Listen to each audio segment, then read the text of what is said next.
appeal for the Negroes because you have no concern for the Negroes. Listen to me when I make an appeal for America. You claim this is appeal for America. America, listen up, listen up, listen up. you love America. Well, we love America. But you are driving us back and you are making a sample out of us, and we are going to pull down the pillar. Should you try to pretend that I'm crazy because I want America to be saved? And then you think we have no right to ask for something? Is it too much to ask you to grant us human dignity? Should we be put down and shot to death for this request? If so, you can aim your guns. What the hell do you think we care about dying if you're going to deny us the right to live?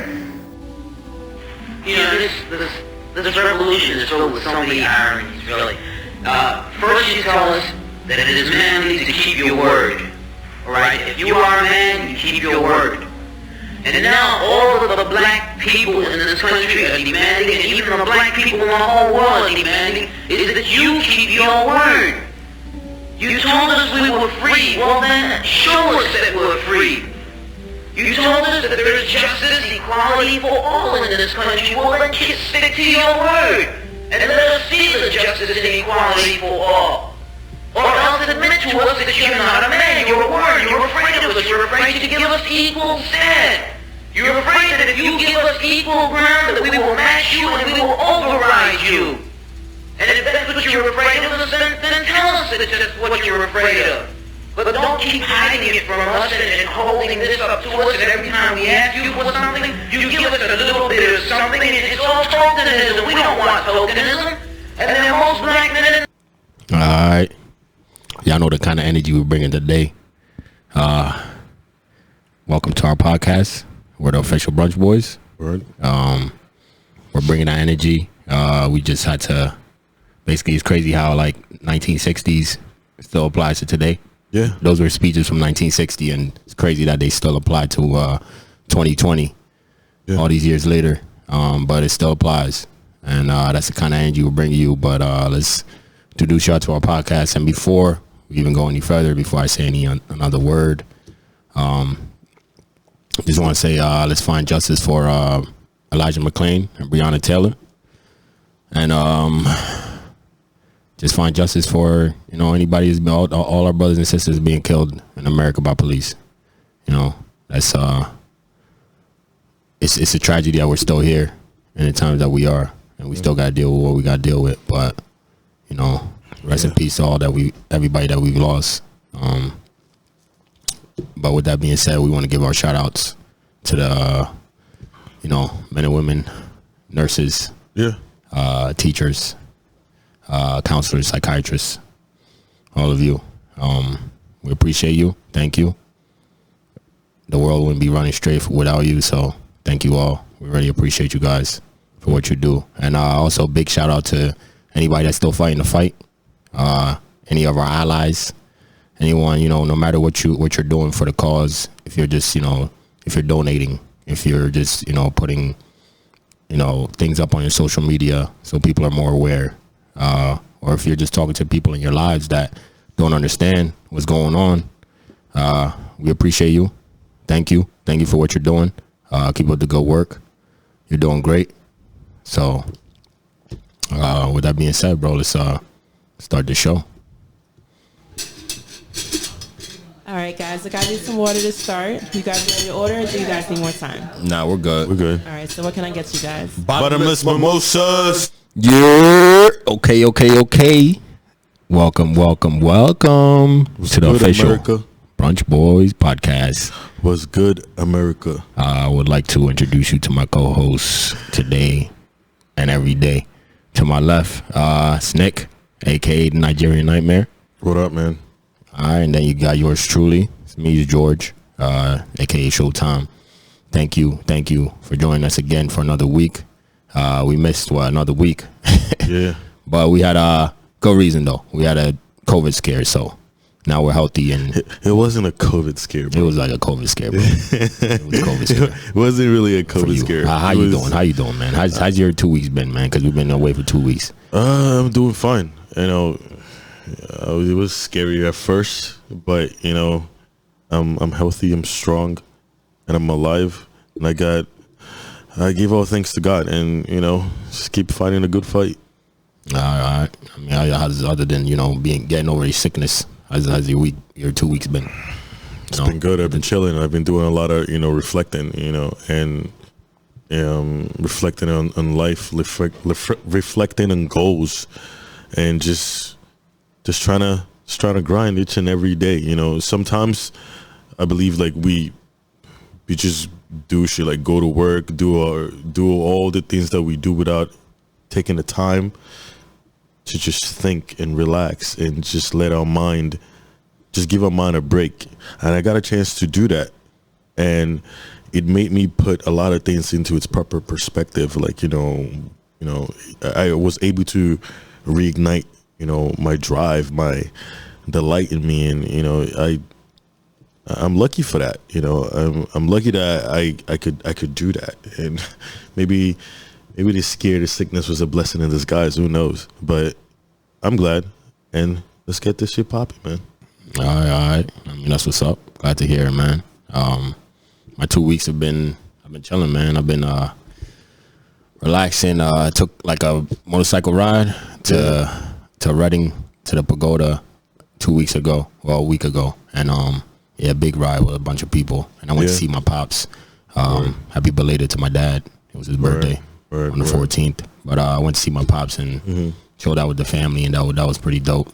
Had some good laughs. I had home cooked meal for the first time in like 2.5 months because I haven't cooked at all, because like the gift cards I got from work. Yeah, I've been eating that, using that. And so for 2.5 months, bro, that's lasted me, and it still got a lot more left. Shout out to my job too. But yeah, did that, you know, chilled out with my parents and had good laughs and stuff. And this week was kind of rough with work. Kind of barely got sleep, but I got some stuff done though. So I mean, I'm feeling good. I got caught up on some sleep, feeling good. You know what I mean? So about to kick off another weekend, another week. So let's go. Basically, what we got margarita. I said margarita. Our mimosa today. Yeah. What's the official name for this one that we made? It is a margarita mimosa. We got margarita mimosas for you guys today. If you want to know how we made it, check out our Instagram. Oh, like, comment, subscribe on everything. All right, so we're on YouTube. You can find us. We're the Official Brunch Boys. We're on Spotify as well. We're the Official Brunch Boys on Spotify. That's one word on Spotify, are we one word? I think we're one word. Yeah, we're one word. All right. So on YouTube, we're 3 words, but on Spotify, we're one word. Our Instagram is at the Official Brunch Boys. That's all one word. And yeah, follow us on Instagram. If you're watching us on YouTube, please share the love, hit the like, share it, comment on it, like it, whatever you can do, please do it. And if you have us on Instagram, please share us with your friends, share it with your family members, anybody who's into food or anything like that. We put dope food pics up, you know, whenever we go out to eat. So please share us. It's super important. You know, support the black people and shit, because this is our black-owned business we got going. So we'd appreciate if you would just share it, please. Share with your friends, with your families, because I know you know, everybody has people that in their lives that enjoy food, that enjoy going out to eat. And if you're local especially, please follow us and share with your friends, because you'll get ideas of what places to go from our page. We link every location that we go to, so you can find us, you know, just find out. And if you're one night you're just trying to go out, boom, you just go on our page and be like, all right, let's try this, because, you know, food looks good. Yeah. So please follow, like, comment, subscribe, all of that. And we're on Spotify. Girl, your guy will thank you for it. Yeah, for real. Anybody in your life is going to thank you for it. So we're on Spotify. We're on YouTube. We're on Google Podcasts. Anywhere you want to listen, we're on Anchor. Anywhere you can listen to us except for Apple. We're still in on Apple. You know, Apple, get to us, please. We're still waiting to get on Apple Podcasts. Yeah. Everywhere else though we're on. So please, wherever you can listen to us, share us if you enjoy us. Shout out to the first time listeners. We're gonna give you a good show. Our last time listeners, if you don't listen to us again, share us with somebody who you think would enjoy us, because we do give good conversations and we are funny. So, yeah. So, but yeah. So back to the mimosa. It's a margarita mimosa we did today. Mm-hmm. And we'll also put the ingredients. The ingredients, yes. So you guys can make it yourselves. So yeah. if you want to do that, just check our Instagram, follow us. We do that too. We post every single margarita mimosa we make and we sip on the show. So please follow us and enjoy that for yourselves. So what do you think about the mimosa? Keep calling them margaritas. It's a mixture of both, man. It's a mixture of both. It's great. You taste of course you definitely taste the mimosa, because what is a mimosa without champagne? Exactly. But it's a little bit of tequila. Put your orange juice. It's all good. It's a nice fun day. You can drink it all you want. It's very, very chilled. Sometimes we too grown to be taking shots all the time. Yeah, you don't recover from that from the day before. It's a long recovery. Yeah. You might lose the next day if you do that. But a mimosa, you feel nice. And one thing about mimosa is you could be out, of course, brunch. Yeah. Out with your girl, with your wife, whoever, and just have a cup, a glass or two, and you're good. So, but this really, it has flavor. Yeah. It's pretty good for margarita mimosa. It's good. It might look a little girly. Two big black dudes sitting on the table sipping mimosas. Who cares? Y'all got to get over that. You know what I mean? I don't care. Doesn't make you soft. You know what I mean? But it's good though. It tastes pretty good. I think I probably like the one from last week a lot better. That was pretty dope. That was dope. The one from last week was real good. But yeah, I enjoyed this one though. It has this pretty good flavor and so yeah, if you want to know how to make it yourselves for your brunch, or if you host it, or if you just want to just sip on something, check our Instagram. We'll post it up for you guys and you can learn how to make it for yourselves. Guess we might go into the food for the week. Yeah. You want to go ahead? Yeah, I could go. All right, go ahead, man. I went to the Melt. If nobody knows where the Melt is, it's at the Promenade Shops, and nice scenery. The waitress or the waiter was very polite. So what I had was the spaghetti polpetti. It's some Italian dish, very good, nice meatballs, and very saucy, and I liked it. I would say if you want to go with a nice day, just go there. It's a nice scene. You see a lot of people, a lot of well-mannered. I don't even know why I said that. I don't know what well-mannered is. Well-mannered people, I guess. Oh, should I say nicely dressed or something like that? Yeah, I guess so. Yeah, what is it, dress code? There is no dress code, but it's just one of them places where you want to dress nice. Where you want to dress nice. Yeah, so you hear that, people? It's like, it's not dress code, but don't be a bum. Don't be a bum. No flip-flops. Yeah, don't be a bum. Wear a nice polo if you're a dude. And, if you're a woman, you guys know how to dress nicely, so I don't need to speak on that. We don't. But yeah, it was nice scenery. You can have private conversation. You can even have any type of conversation you want to have with your friends, with your family. How they doing how are they doing the seating? Are they doing every other? No, like most people. No, actually, it's already spaced out well enough. It's spaced out well enough, and it's a good place. You can see a lot of things. You're not gonna see like oceans and all that stuff, but you got to see. You ate inside or outside? Outside.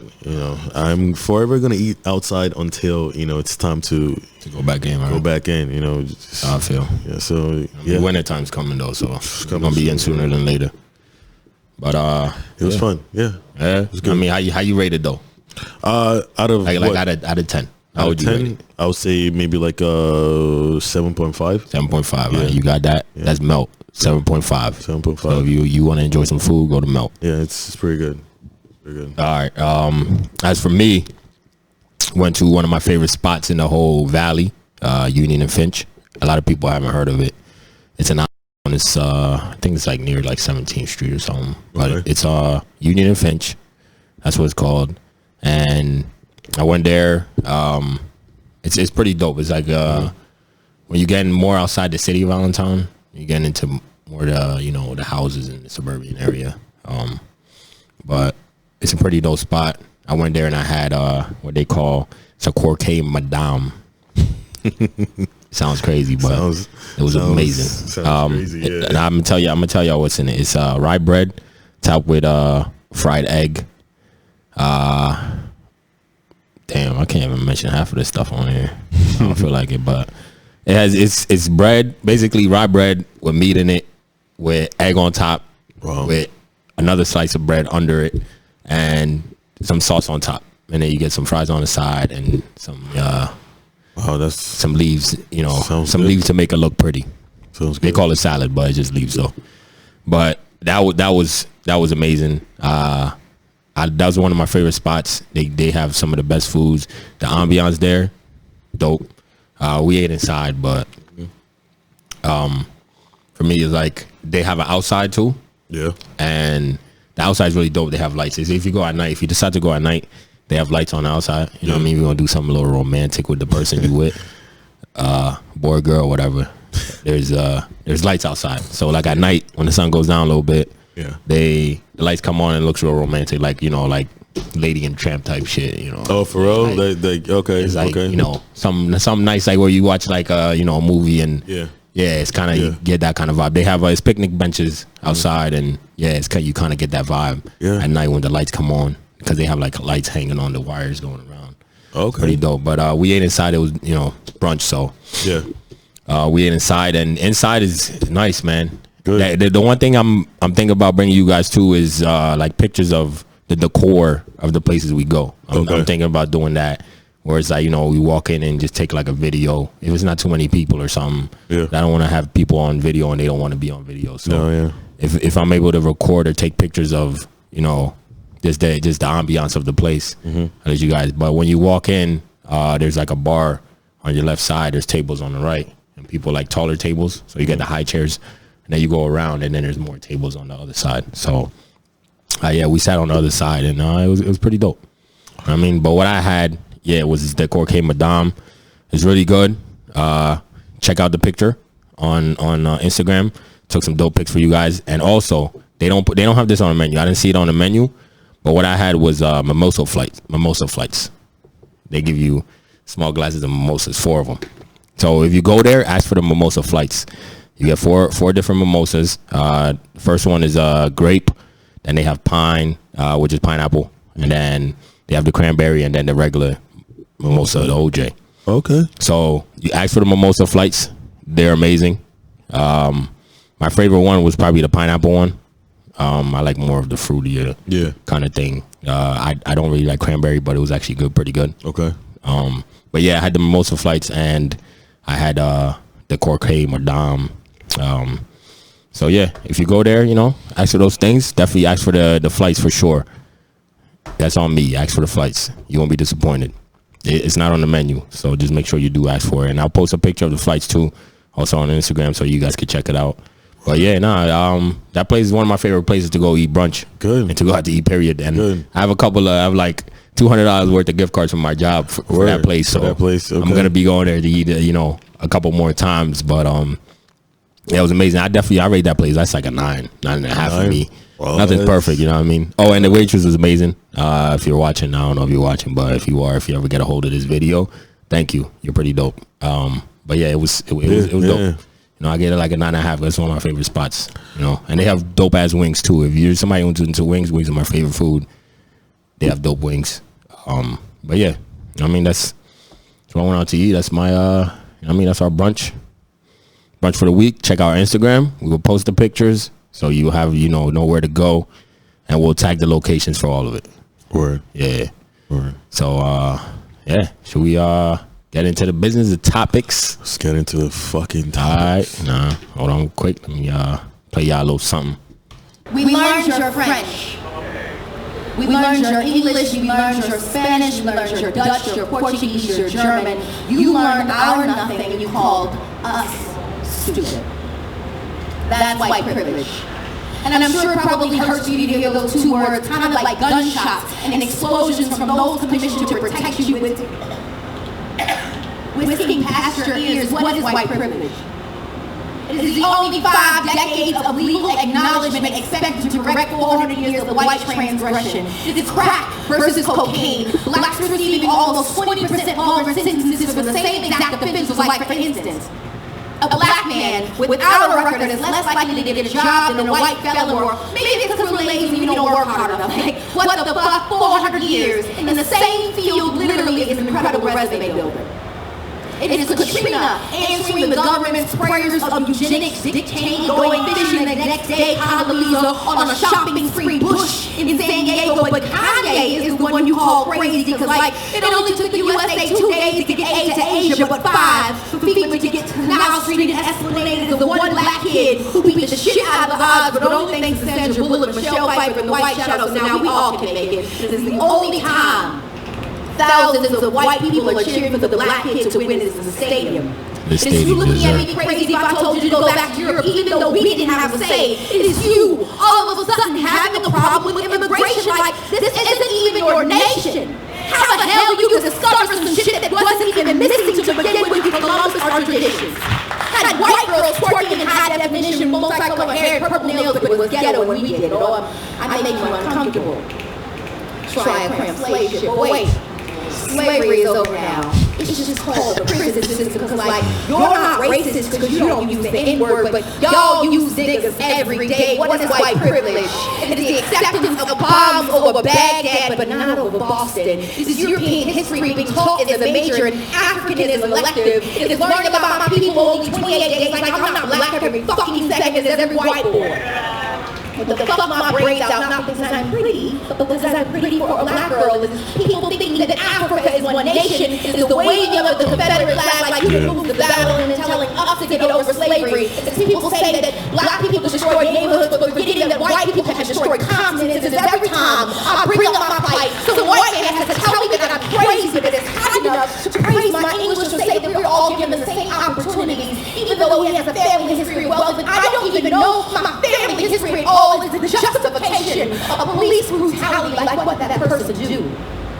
It sure doesn't hurt as much when the victim doesn't look like you. It is people thinking that affirmative action is an unfair advantage instead of keeping the qualified from being unfairly disadvantaged or throwing out qualified applicants with their names out to African Americans. Newports imported into black communities, but black boys get exported for weed as big plastic asses that are called fat when we naturally have them. It is an Australian woman whose new classic of rap music is everyone who hears this poem dismisses all the truth I just spit as reverse racism. That is white privilege. Thank you. Just want to snap to that. Snap to that. That was Kyla Janae Lacey. I hope I don't pronounce her name wrong. But you can check that out. It's called White Privilege on YouTube or Google it. But that's called White Privilege. Ladies and gentlemen, black people, listen to me. I just want to say we are beautiful people. To our black women, we love you. You guys are intelligent, you're beautiful, you're strong. Thank you for all you do for us. To our black youth, you are beautiful, you are strong, you're intelligent. Hopefully we can fix some of the problems before you guys have to face them in the times that we're in.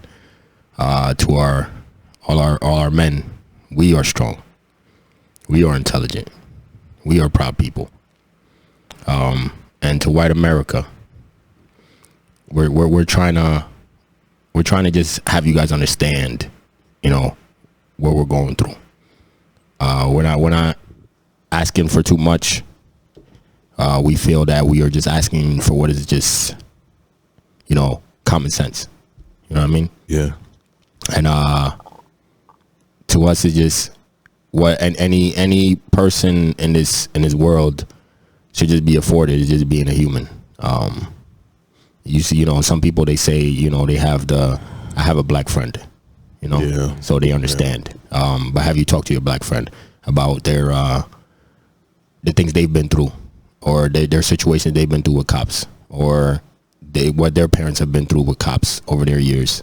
Have you asked yourself, or have you even asked them that question? Like, what have you been through in your life? How can I relate? And this is just for the people that don't understand why, we're fighting this cause.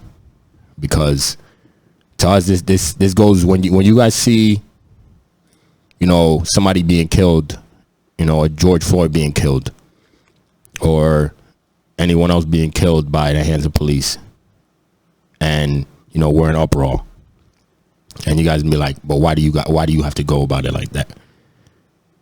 It has to be done. Things have to be done, because enough is enough. We've had enough. We need you guys to understand what we're going through. That what we go through in life makes us who we are. You know what I'm saying? Mm-hmm. What we go through in life makes us who we are. You can ask from many walks of life, no matter, you ask black men, many walks of life, no matter where they're from in America, they all have the same kind of stories when it comes to cops. We all do. I have my own. And when you guys see, these videos, like, to me, it's like, how many more videos do we have to show you guys for you guys to understand what's going on and what the real issue is? How many more of us have to die in front of a camera for you to see that there's a real issue? They don't care, bro.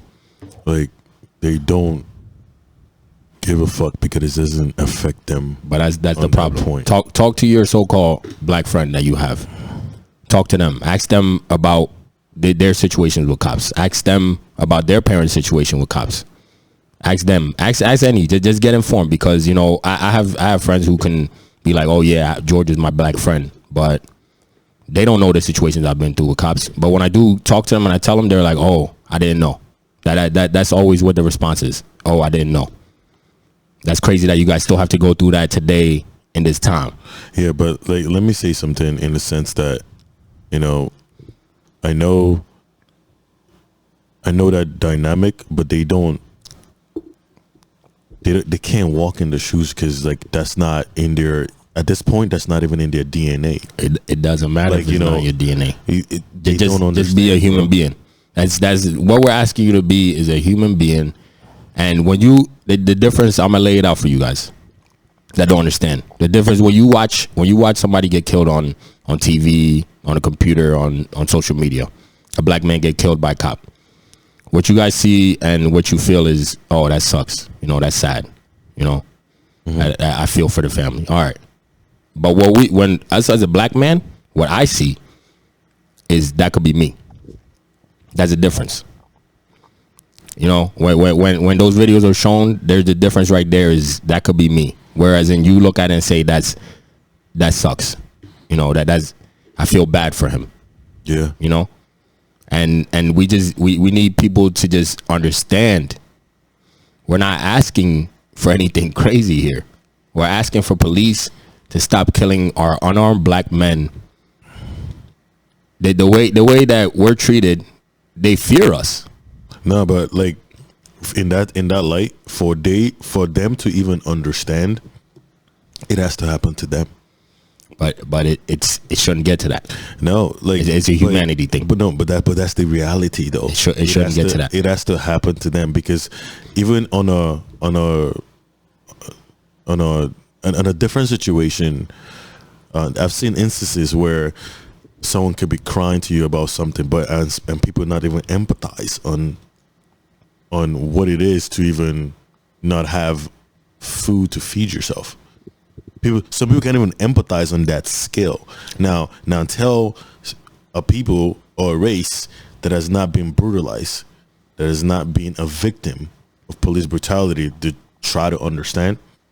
They can say, they can look at you and be like, yeah, I think I do, but because they've never gone through it, once you leave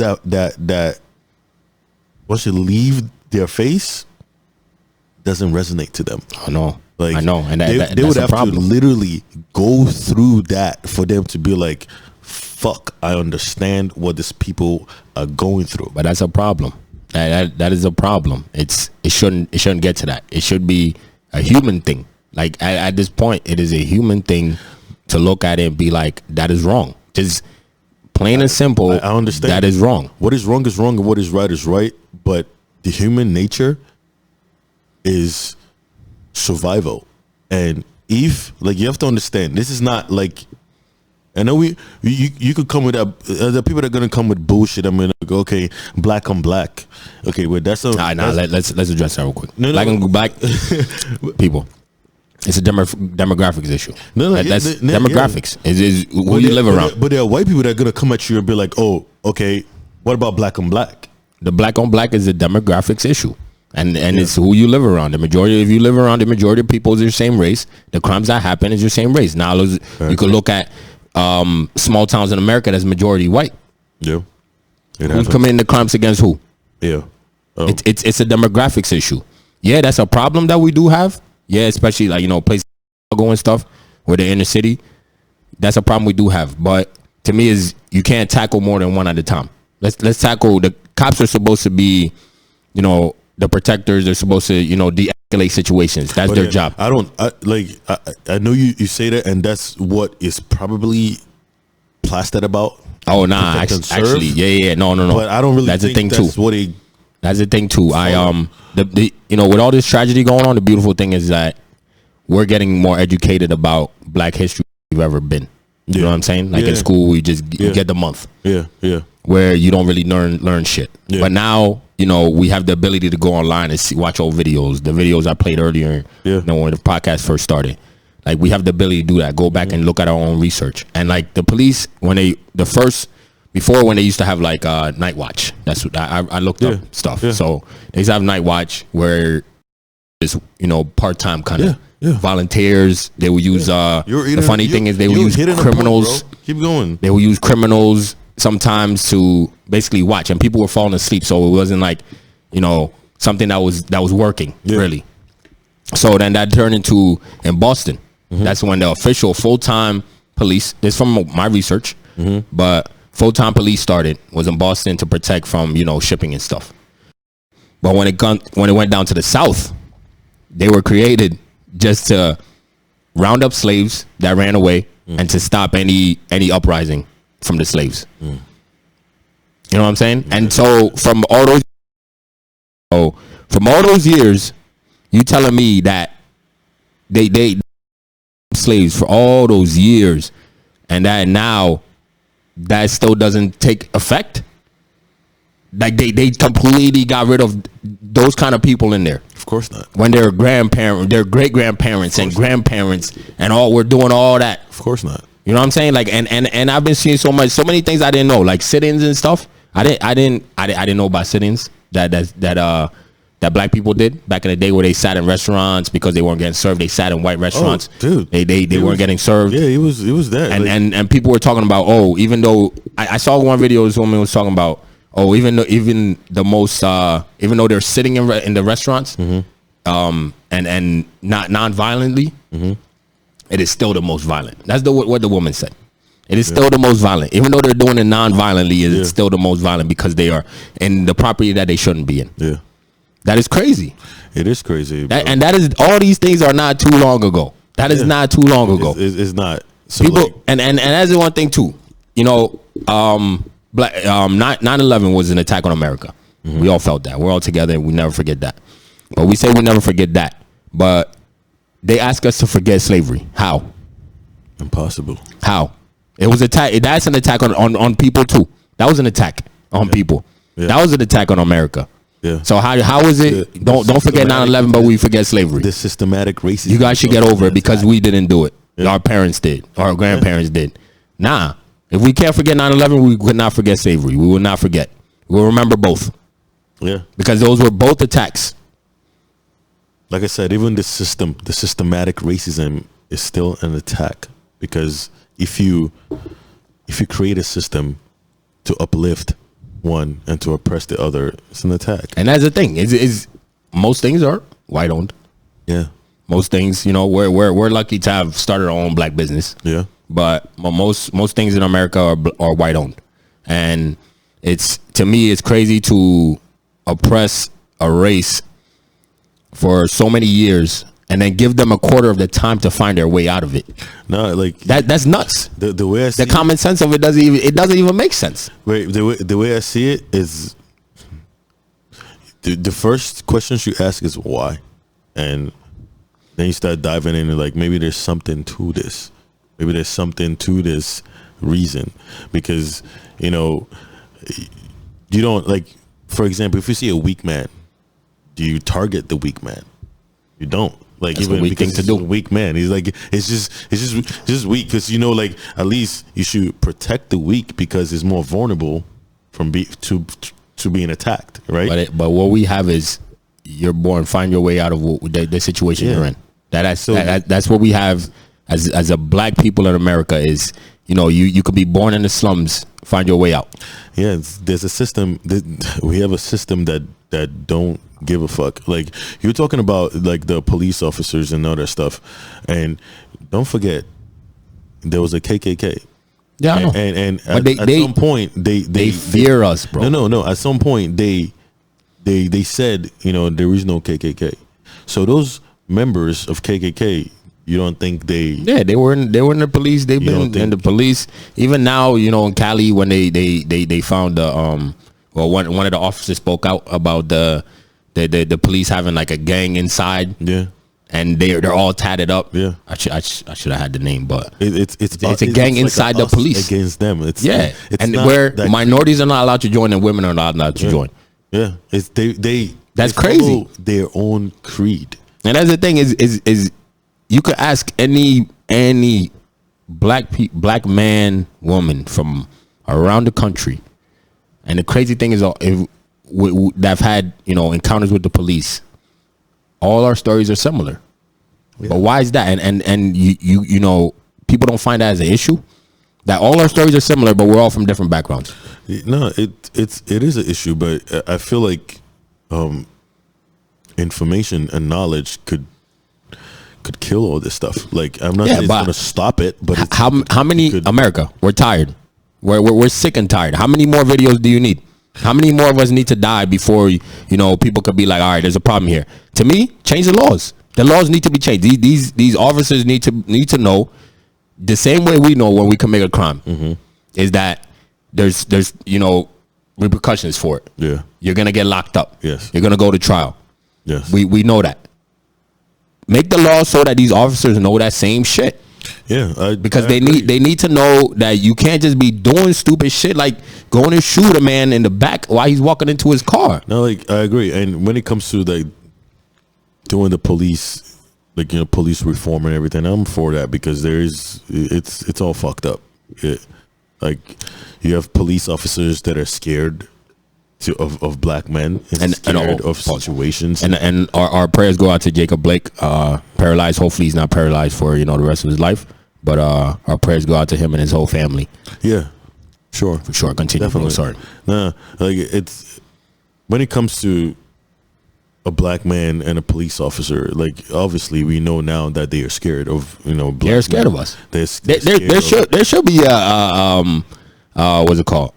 There should be basically a requirement for fitness to be a cop, because it is getting too much. Where you see a video of 5 cops trying to take one person down and they can't do it. I mean, there should be a fitness requirement for this shit. Like, to be honest with you, like, I know all that, but it's a systematic thing. Like, it is a systematic thing. It's a system that is fucked up. Like, check it out. Like, you have a cops shooting, unharmed black men, and they have a system to get them out of it. Like, they have a system to justify that whatever they did was in the right. They did it because of of some kind of they felt threatened or something. Yeah, that's what the go-to. But they have a system to take them out. And even if like on a side note, that female cop that shot both of them, yeah, Jean, like, she got off light. Because there was a system that was there. Like, all that was for show. And there was a system that got off light. 10 years is nothing compared to if somebody else comes in, you're getting life. If not life, you're getting put to death. But she gets 10 years. She still has time to live a life. Like, you know, didn't you tell me that at the time she was trying to appeal that? She's trying to appeal that shit right now. Trying to get just like 2-3 years. Yes. Instead of 10. There's a system that helps them out. Now, when it comes to a regular guy, there's nothing that backs you up. There's nothing. Like, you know, I'm not saying, you know, when you kill somebody, you should be, you know, but I'm saying there's nothing that backs you up. First of all, if you have no money, you can't even get a good lawyer. If you have no money, you're fucked. Yeah, that's just how it is in America. Period. Yeah, that's what. No matter what color you are in America, if you have no money, if you commit a crime, you know what I mean, or if you get, even if you are innocent, you get charged with a crime. Like, isn't it funny that the cop that killed the Minneapolis cop? I don't know why I'm forgetting names today. Killed George Floyd. George Floyd is still entitled to his pension. Of course he is. And you know, if he's entitled to his pension, he can use that money to fight his case. Yeah. You know, so like, you know, this is things like when it comes to, there's still something that backs them up no matter what. Change the laws. We need these laws changed. These laws for these cops enough is enough, you know, and it's getting disgusting. How many more, you know, and right now, you know, I preach to black people and minorities, period. Cause you know, we're not the only ones that deal with it, but other minorities also. If you see anybody, if you're walking by, driving by, you see anybody that of color that's being stopped by police, please whip your camera out. Let the world see. Let the world, because you don't know where it's gonna go. It's funny that none of the police officers had body cams. Yeah, they had mics. That's what they said. They had mics. They don't do body cams over there. They do mics. Oh man, to me, let the world see. Let the world see exactly what's going on. You know, if you're being talked to by a cop, or you see a friend being talked to by a cop, anybody, a stranger being talked to by a cop, you just having to be there. Whip out your camera. Whip out your camera. And let the world see, because right now it's crazy that we have to keep showing evidence. Keep showing evidence over and over and over again. When is it enough? Is enough? We've had enough. It is like that, and I know, like, we're referring to the Jacob Blake incident, and I read something about it, and I might not be as popular after this, but I feel like I have to say it, in the sense that I guess Jacob Blake was going through something with his girl. Like, she called the police officers. I'm not even sure. From what I've seen, this they said he was trying to break up an incident. Somebody called the police. They said they still don't know yet. From what I read, it said his girl was the one that called the police officers because he wasn't supposed to be there. He was like trespassing. Okay. I'm saying, like, in the sense that, did that situation really had to happen? And I'm just talking from, like, not even from a cop or anything perspective. What led to that? You know, I always have to ask those questions, just because I feel like everybody's accountable. From what they said before he got shot in the back, it's that they tased him and they were wrestling with him, but he got away and he was walking to his car. And once he opened the door, he had his kids in his car, bro. That's crazy. Once he walked to his car, that's why I say there should be a physical requirement to be a cop. It's ridiculous. These cops they're weak and they're scared. But my thing is, they're mentally scared too. There should be a mental evaluation for these cops. But there were so many cops that they couldn't bring him down. So they drew their guns. They tased him and they couldn't bring him down. But he walked to his car, getting in his car. Yeah. The cop pulls him and shoots him 7 times. 7, bro. Come on, man. Yeah. The fact that you even had your gun out is crazy. Yeah. He was unarmed. He didn't have nothing on him. Then later they'll come out and say they found a knife in the car. Well, what does that knife in the car have to do with anything? The knife in the car has nothing to do with it. He didn't have a knife in his hand. But like I know the cop shot him, but I'm like, what the hell was going on in that situation? Bro, there's absolutely nothing they could tell me to justify that murder. That's straight up murder. You shot a man in his back. Now, when you go, let's say, you know, you kill somebody, any trial that's been. When you kill somebody, you say, oh, self-defense, right? The minute they show, you know, you shot that person in the back, they'd be like, how's that self-defense? The person you shot him from the back. They weren't looking at you. What if, because what they point was like, you know, he could be reaching for something. Reaching for, bro, he opened the car door. That could be a defense. That's not a defense. That's not defense. That is no. Fuck all that. You gonna hear that? No. That's why I don't care where we here. Fuck all that. He wasn't reaching for nothing. He opened the car door and got dragged back. Now you gonna tell me what the cop is gonna say? Oh, I saw. Cop ain't see shit. He pulled his shirt and just shot him seven times, bro. Yeah, that's a scared human being. When you just let off a couple of shots, 7 shots, just think about it. You know what I'm saying? Yeah. Like, you let off 7 shots, you're scared. No. You are scared for what though? The man was unarmed, and none of them could successfully. They are scared of us because of the color of our skin, bro. Like, but I'm saying you couldn't put him down. They were weak. You were there was I could have counted maybe 4 or 5 cops. Weak. None of them could pin one man down. A lot of people don't know, right? When you can see people like videos of people getting tased and stuff. That tase only lasts 5 seconds. That's it. 5 seconds and you're back. If it affects you, some people it doesn't even really affect. You get 5 seconds of a taser. That's it. They got 5 seconds to do something. Yeah. If they don't, boom, you're back. Yeah. I get it, but I understand if it was just one cop, then you go like, all right, it's kind of hard to pin one man down because it's you and him, but you have 5. So it's 5. It's hard to pin one man down. Yeah. It was how many was it? Like 4 or 5 that pinned down George Floyd. There was a bunch of cops on his back. There was a bunch. Yeah, there was a bunch of cops. Yeah. But still though. But I mean, did you see the body cam video of him? There was a bunch of cops on his back, but that cop didn't need to be on his neck. Did you see the body cam video for him? For when they pulled him out the car and shit. George Floyd. Yeah. I saw that. Ridiculous. The whole time he was scared. He was scared because he's been shot before. Scared. He kept saying, "Yo, I've been shot before. Please don't shoot me." But I'm saying, please don't. I'm claustrophobic. They don't put me in this car. Just give me a second to breathe. Yes, I saw the entire thing. But ridiculous. I'm saying, no matter what, there were like 4 cops there. That doesn't justify that idiot to put his knee on his neck. There are better ways to pin a man down. He had his hands in his pocket, bro. That's. Yeah. I mean, like that's the thing. Like like you had your knee, your entire weight on a man's neck. You want to tell me there's not a better way to do that? That's horrific. Hands in your pocket is, come on, man. Yeah, like it. So like even with this situation with Jacob Blake, you want to tell me there were not ways to put him down? You're that weak of a human being? That's what I'm saying. Like, there are ways to put him bullshit. Down. Like, that's why they need to be, I don't believe in defunding the police, but the police, they need to be a police reform. Now, my thing is, all right, they don't get enough training, clearly, right? There's been too much evidence. Too much fucking donuts. They don't get enough training. And then you put them in situations like this where they have to deal with it. There's not enough training. But then they know what I say, bro. When they say, defund the police, I know a lot of people get fucked up like, oh, we're going to take money away from the police and they can't do their jobs. Nah, it's taking the extra money they don't need for military equipment. They are not trained like the military.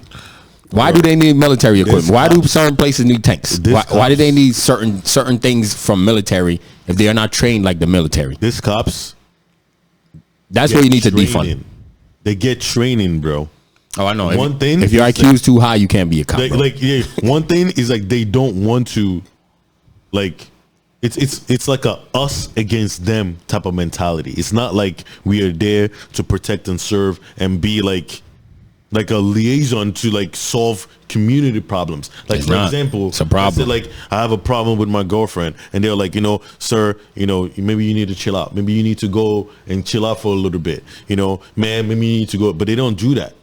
No. Like, even if they see someone with a mental problem, they don't have ways to like, maybe you need to chill out. They use forceful methods. That's what it is. They have an authority to use these guns. They say you're not complying. They'll put you on bracelets and tell you you're not complying. You're resisting. Like when you're already locked, when you already got your arms locked behind your back, you're resisting. Like, and somebody probably have either an elbow or a knee or your neck, and you're trying to breathe, trying to move, but they still saying you're resisting. You're resisting. Like, so they need to do a better, when it comes to the police officers, they need to do a better job with that system, and they need to eliminate all the fucking racists The gang members, because I know there are gangs in that motherfucking police system. It's gangs in blue. There are cults in the police system. Gangs in blue. Yeah. So they need to eliminate all these things. But America in itself would have to realize that.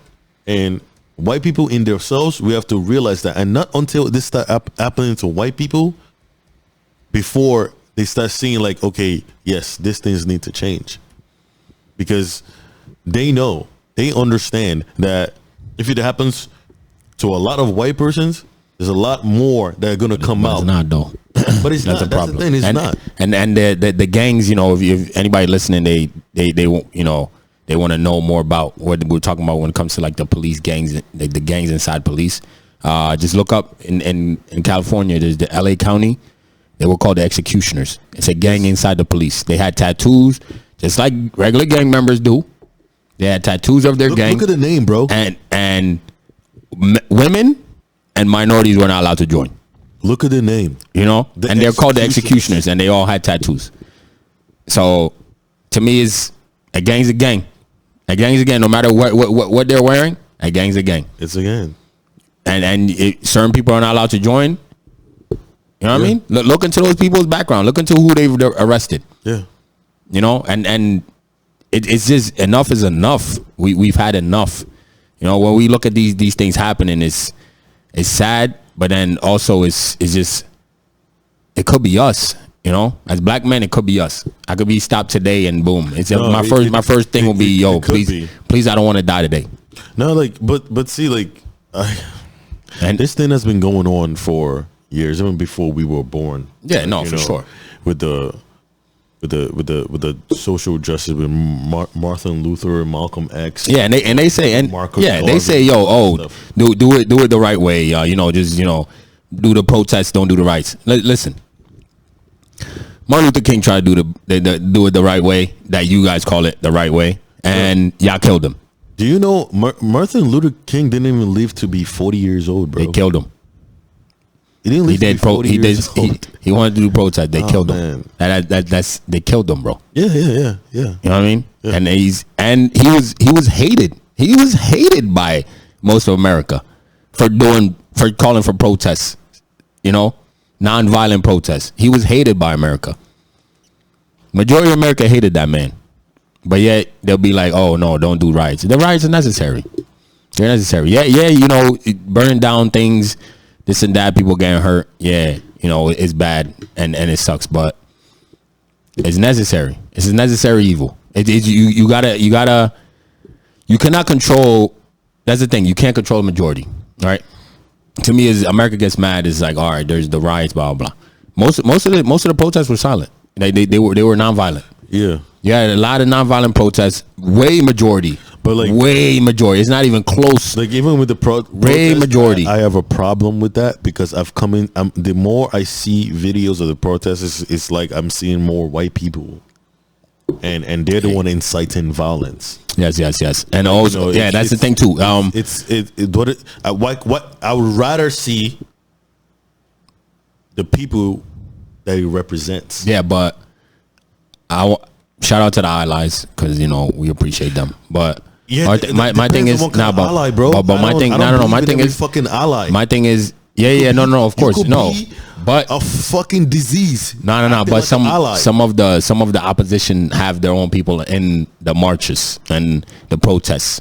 That's been proven. I know. And to me, it's like we didn't burn down that Wendy's in Atlanta. We didn't burn that down. It wasn't a black person that burned that down. See, like, a lot of people don't know that. And it wasn't a black person that burned that Wendy's down. Mm-hmm. It wasn't a black person that got charged for burning that Wendy's down. Mm-hmm. So, like, to me, things like that, like the guy that was breaking the windows of the AutoZone, he was a Nazi. Yeah. He dressed up with the gas mask and the all black. Yeah, they thought he's a Nazi, bro. Like, ain't nobody gonna put that shit out there. No. He wasn't one of us doing it. He was trying to get this shit people riled up. Of course, that doesn't go mainstream. Like, it doesn't, and that's a problem. And a lot of people don't see this kind of shit. They see what the news just puts out, like, oh, they're rioting, they're stealing, they're looting. When they were trying to get, you know, schools to become one, stop the segregation of just different schools. What do people do? They rioted the streets. Mm-hmm. When your favorite sports team wins the Super Bowl. What do people do? Yeah. They tear up the streets. They burn shit down. Yeah. They burn people's cars. Yeah. They tear down businesses just for a team winning a Super Bowl. Mm-hmm. A team winning the soccer. No one's going to jail for that, though. Nobody. No one's going. What are people in uproar for? Every single year they tear cities down because Super Bowls are won. What does anybody say? Nothing. Bro, I experienced it like firsthand when Pittsburgh beat Seattle in the Super Bowl, and everybody went out to the streets. They were burning they burned shit down when teams win Super Bowls. Nothing. But when a small part of the majority, small part, because the majority of the cities and the states in America, even counting the countries that protested with us. Mm-hmm. When they protested, it was nonviolent. Yeah, you had the small few, small places. You had Seattle and stuff. You had, but that's not the majority. Yeah, that's not majority. The majority of the places they had nonviolent protests. Mm-hmm. But people see the violent ones on TV and they go, but you guys don't have to do. Because I went to work, bro, and it's like, I get what you guys are fighting for, but you don't have to do it like that. Nah, bro, it's necessary. It's necessary. Attack the money. That's when they'll listen. What was America? America is based on the money. The money will get the shit done. America is based on the money, and you could start. Like, trust me, there's a lot of with everything that's going on right now. There's a lot of frustration with white people. They're frustrated seeing this on TV every time because, they understand this shit is not normal as it was before. They can't watch their favorite shows. Everything that they're talking about, if you click on the news, it's all fucking about some kind of uproar. But to me, it's like, all right, they're not comfortable. Let me when it comes to to me, would a white person want to be treated like a black person? That's my thing. Would you for any white person that's listening that doesn't understand the cause, that doesn't because Black Lives Matter, always will for the cause. For any white person that's listening that is confused about what's going on or doesn't even understand where we're coming from, to me is if you look at yourself, let's say you stay the same color you are, would you want to be treated like a black person in America? Would you want to be treated like a black man in America being stopped by a cop? Why is it that we can't drive nice cars? Why we can't live in nice neighborhoods without being stopped? One of my boys at work just moved into a nice neighborhood, bro. Mm-hmm. His first couple of days he got stopped by a cop. I'm not surprised. You know what I'm saying? Like that's a problem. That's a problem in America. It's like you're checking. He's like you got to check in with me or some shit like that. It's like on some boy you don't belong here. Yeah. Why is that? Why we can't drive nice cars? Yeah. Why? And it's our experiences that a lot of people don't know about because they don't experience themselves. To me, talk to the people that your so-called black friends. Talk to them. Ask them about their experience. Ask them about their parents' experiences. That's a conversation that they need to have. Existent. So that's a conversation they need to have. Like I've been stopped. Like my own story. I've been stopped 5 o'clock. I used to go to work. I used to do deliveries. Unnamed company. But I used to do deliveries, and I used to go to work at 5 a.m. in the morning. I lived for about, I say 4 or 5 years. I lived a block down from the police station in downtown Allentown. And one day I was going to work, and a cop, he pulled out. I passed the station. Cop pulled up behind me. No lights came on or anything. The light comes on. I keep driving. Boom, his lights come on. I pull over. I'm on my way to work. So it's probably like 4:30ish, 4:40, close to there. In the morning, by the way, right? 4 in the morning. Nobody's outside. Yeah. Nobody. This is on 10th Street. If anybody knows Allentown. It's on 10th Street where the police station is at. So we're about 2 blocks away from the police station. He pulls up. So he pulls up next to me, and he's like, "Oh, where you going?" And I'm like, "I'm on my way to work, blah blah blah." He's like, do you mind if step out the car?" And I'm like, I mean, to me, it's like, "Yo, I'm on my way to work. I'm not doing nothing. I didn't do shit." Blah blah. There's nobody outside, bro. This is 5 in the morning. It's still dark as fuck. There's not a single soul outside. And you know what I mean? To me, is I've always been told, always, listen to what the officers say, boom, boom, just listen, whatever. All right, so I'm like, all right, cool, blah, blah. So he's like, "Yo, I'm going to pat you down. Do you have any weapons on you?" I always, because of what I did deliveries. I always had a box cutter on me all the time, going to work. So I was like, "Yeah, I got a box cutter in my pocket." He's like, you know, I'm like, yo, I'm gonna be late for work. I don't want to be late for work. So, you know, what's the issue? I just want to go to work. Bro, he calls back up. 5 cops show up because we're so close to the police station. Yeah, just like that, they show up. 5 cops show up, and he's like, "Do you mind if I search your car?" To me, I'm like, bro, in my mind, I know there's nothing in my car. So I'm like, I'm thinking like, all right, the only way I'm probably gonna get out of this without having, you know, it taking too long. Yeah, if I just say just go ahead and just search my car. This is years ago too. Yeah. So I'm like, all right, now go ahead, search my car while I'm saying the other cops are like, oh, come by us, blah blah blah. Not thinking, now I would know better because it's like that motherfucker could plan anything in my car. Yeah, they flipped my fucking car. They fucking papers everywhere, just searching through shit. I'm like, yo, they're like, do you have any weapons in your car? I'm like, I got a bunch of box cutters. I do deliveries, a bunch of box cutters in there, and they flipped the shit out of my car. And I was younger then. Like now, I would not even allow that shit. They didn't even give you a reason why. No reason. Like, you know, no reason, bro. They didn't even give you. It was just me and him in the street. Yeah. You know what I'm saying? And no reason, flip my car. I'm like, yo, in my mind, I was like, all right, this is the easiest way I could get to work. Just let them do what they got to do. Yeah. And then I'm going to work.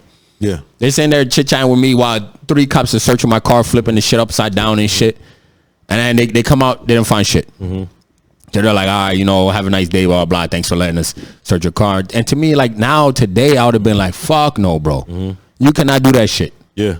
I would not allow you to do that shit.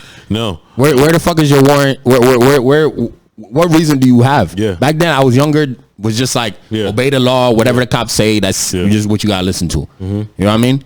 And to me, that does not happen. That does not happen to white America. No, situations like that do not happen to white America. That happens to us, where 5 cops have to show up for me. Yeah.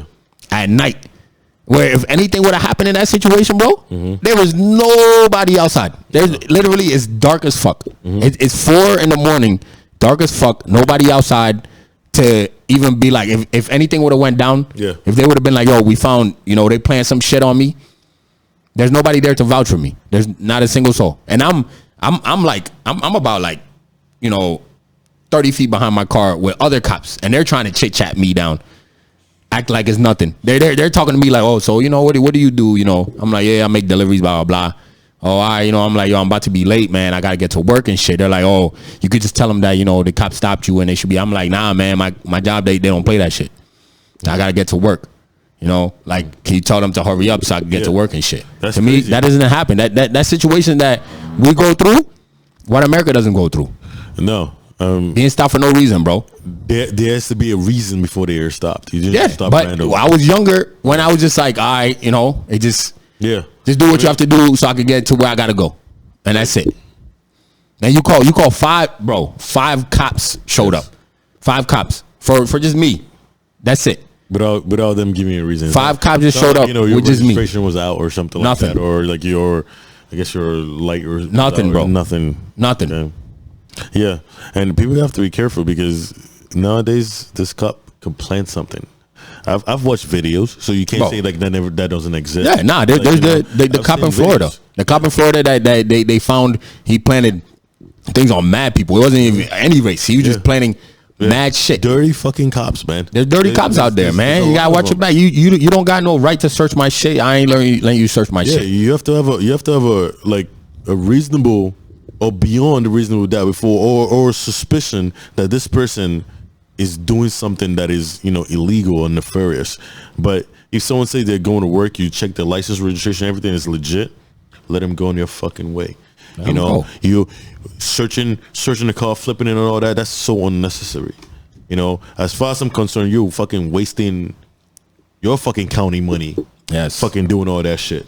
Because you could be responding to something else than bothering somebody that is going to work, you know. So like that's my outtake on it. But at the end of the day, this fucking cops, they don't care, you know. I don't believe that they're true. Maybe there are cops out there that their true nature is to protect and serve and make sure, like, you know, they do what they need to do. But also cops that don't give a fuck. All they care about is to eliminate anybody that's on their way. You know, there are cops out there that get fucking some kind of god complex just because, like, you know, they wear a badge and they have a gun. there are cops out there. And once you start mouthing off to them, or you start challenging, or not even challenging authority, or if there's like, why did you pull me over? I would like to know. They'll be like, what the fuck did you say to me? Shit like that. Yeah. Because you were asking why they are pulling you over. Like, it's not your right to know. Yeah, man. Like, so like, there are cops out there that do that, and we should not. Like, I would say for the most part, to everyone's listening, we should learn how to conduct ourselves. We should always play the higher ground, but we should always be wary of cops out there that have like a fucking sting in their back, that they don't fucking care, even if you're trying to be polite, even if you're trying to give them what they're asking for. Always be wary of that. We should always live to fight another day. And put your cameras on. Yes. Right away. Always fight for a fucking cause. Don't let these fucking cops try to intimidate you with their low-level intelligence, thinking like, they have a God complex against you. Conduct yourself right and live to fucking fight another day and put them to justice. Because trust me, after these cops that are fucking in these streets, they're not intelligent, bro. They're not. I mean, they're not. If the one thing, if your IQ is too high, you can't be a cop. That's because they don't think you could be. You'll obey orders. You'll question it. They don't even live in the fucking community that they're policing. It's got to change, man. We got to change. Is enough is enough. We've as a people, we've been through too much with this country. It's just enough is enough, man. No, things need to change, and it's the laws. We need to change the laws. Laws need to change, and like, to me, it's people don't understand is when it comes to like, but you guys are giving opportunities, blah blah blah. Let me break some shit down for some people. Is an analogy that people would understand. Mm-hmm. If you ever seen Netflix, it's like the Animal Planet thing. Yeah. All right. So I watch that show. I usually watch it to go to sleep, but helps me sleep. But if you watch that, there's this one where they're talking about the turtles. Yeah. Turtles that are born on the beach. Yeah.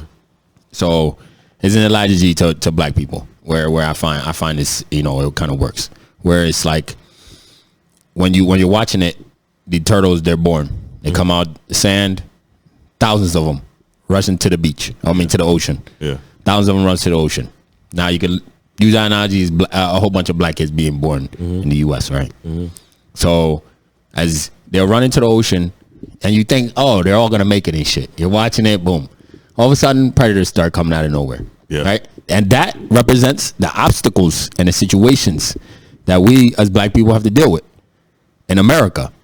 Where you got birds coming to pick them off, here and there, yeah, and then at the end of it, only a couple hundred make it in the ocean, yeah. And out of that, then the higher you go, that's why they always say the smaller the amount of black people you see, the higher you go in your life, right? The higher you go, the more money you start to get, the smaller amount of black people you start to see, and so you can use that analogy. They make it to the ones that do make it to the ocean, they're just a couple that make it. Now, at the end of that, they tell you, the life expectancy of that turtle is slim to none because now they got to deal with sharks and all the other predators in the ocean. Yeah, they made it, but now you got to deal with the real shit. Yeah. And that's like us. No matter what room we enter in America, no matter how much money you have, even if you have more money than a bunch of the white people in that room, they will never look at you as equal. No, never. No. And to me is people need to understand, like, we got obstacles in the way. And when people are like, but it's 2020, you guys have the opportunity. Nah, some of us are not given the same opportunities. Oh. There's so many obstacles in our way that we are not given opportunities. We have to find our own way to make the money. Yeah, you shed some light on that aspect, in the sense that, like, you put, let's say, like, a black man that is well-to-do, goes to an affluent restaurant, he's more likely to get that, like, what is he doing here? What are you doing? Exactly. You walk. Then like, like a white dude that goes in there. Exactly. Like, so, like, yes, it does happen even on a successful scale. Yes. So, like, let's not act like this is no matter how successful we are not looked at as the same. Yeah, we should not act like it's happening to people that are poor. Yeah, or people that are doesn't matter. It's the entire thing, and it needs to be brought into attention. And I know that there are some rich folks, you know, that black, obviously, that think they've arrived. You're never the same. There, you know, you're not. They don't look at you as the same. Do not. I'm sorry. You could sleep with so many white women all you want. You could sleep with so many other races all you want, but at the end of the day, you're still who you are. And that's another thing. That doesn't change. That's another thing too. So that's one thing that nobody else has to deal with that we do. Like, let's say, you know, date white women. You get what I've gotten a few times in my life. Whereas, you know, they'll ask me like, oh, you know, are your parents okay with you dating a white woman? Mm-hmm. Yeah, of course. They accept anybody. Like, I've never gotten that question in my life. I've gotten almost every single white girl I've ever dated in my life has asked me that same question. So I'd be like, yeah, no, of course, my parents they're cool with it. Like, they're welcoming. Like, you know, I have black family. Like, my family will welcome you no matter what. As long as their boy loves somebody, they're good. Okay, that's how my parents are. They're good. So it's, to me, I've gotten that almost every single white girl I've ever dated in my life. Okay. You know what I'm saying? And then, but the crazy shit is, from that, I feel they ask that because when I get when I ask, or when they tell me, is always like, oh, my mom's cool, you know, but my dad's a racist. Yeah, that every time. Yeah. To me, is like, y'all don't have to deal with that shit. We deal with that. Our parents are welcoming. They're welcoming to anybody because it's your kid loves that person. Yes, that's cool. To me, is all right. So, you know, if I was if she was to tell her parents, oh, you know, his attributes, like, all right, Georgie, let's say she didn't say my race. Tell her that, like, oh, he has his own car, he has his own apartment, he's a funny guy, has his own business. He has his own business. Yeah. He's ambitious. Mm-hmm. He's an artist. He's what can I say? Oh, he has a great job. Mm-hmm. He has his own car and motorcycle, blah, blah, blah. Mm-hmm. All these things, right? Oh, he has great credit, right? Yeah. He could buy any car off the lot the same way your dad can buy off the lot. Yeah. Now, you tell your dad that without telling the color. Yeah. Be like, oh, he's a great guy. Should bring him over sometime. Yeah. Now you tell him, oh, he's black. Changes everything. Yeah, of course it does. Changes everything. Of course it does, bro. But I could step in the same room with that man, and we're all right. Let me give you. That's a problem, bro. No, that's a problem. Now, if I was white, you telling me if I was white, he would tell his daughter, "Yo, marry that guy," because he sounds like a great guy. He has his shit together. You should marry that guy. You know what I'm saying? Bring him over to the house for dinner sometime. Okay. You know what I mean? Like, but because I'm white, your dad won't accept me. What the fuck? Let me say something though. Doesn't make no sense. And they have to deal with that because our families will be, oh, you have a girlfriend? Oh, bring her to the house. Let me doesn't matter what she fucking looks like. Let me say one word. Let me say one word that you should think about. Bloodline. Fuck the bloodline, bro. That's what you say? Fuck the bloodline. All right. Now, this is what I say. Because no. Because I had one of my coworkers, one of my guys at work, he's married to a white woman. Yeah. And he told me, I was telling him that story. He's like, yo, bro, same thing. Her dad, super racist. Yeah. But he's like, the minute we had a child, he switched up on me. Like now he's cool. Now he's cool. Okay. Now he's cool because now he has mixed child. He's cool. But there's some parents that still would not be cool. But to me, it's the bloodline. We can have all the attributes of a person that you would want your daughter to be with, but because of the color of my skin, it's the bloodline. You don't want me to be with your fuck out of here. But let me say the reason why. On like everybody has their own different levels of bloodline. Like, you have the royalty and all that stuff.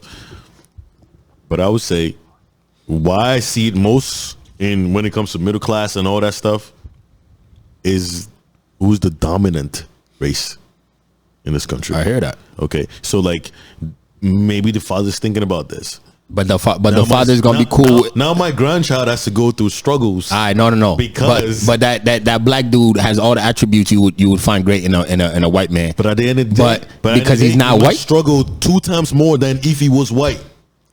But if that white man comes in with fucking terrible credit, doesn't have his own shit, then what? You're still cool with him being what? But he could be thinking, now my daughter and my potential grandson will struggle in America because they understand what is going on. They understand. So like they'll struggle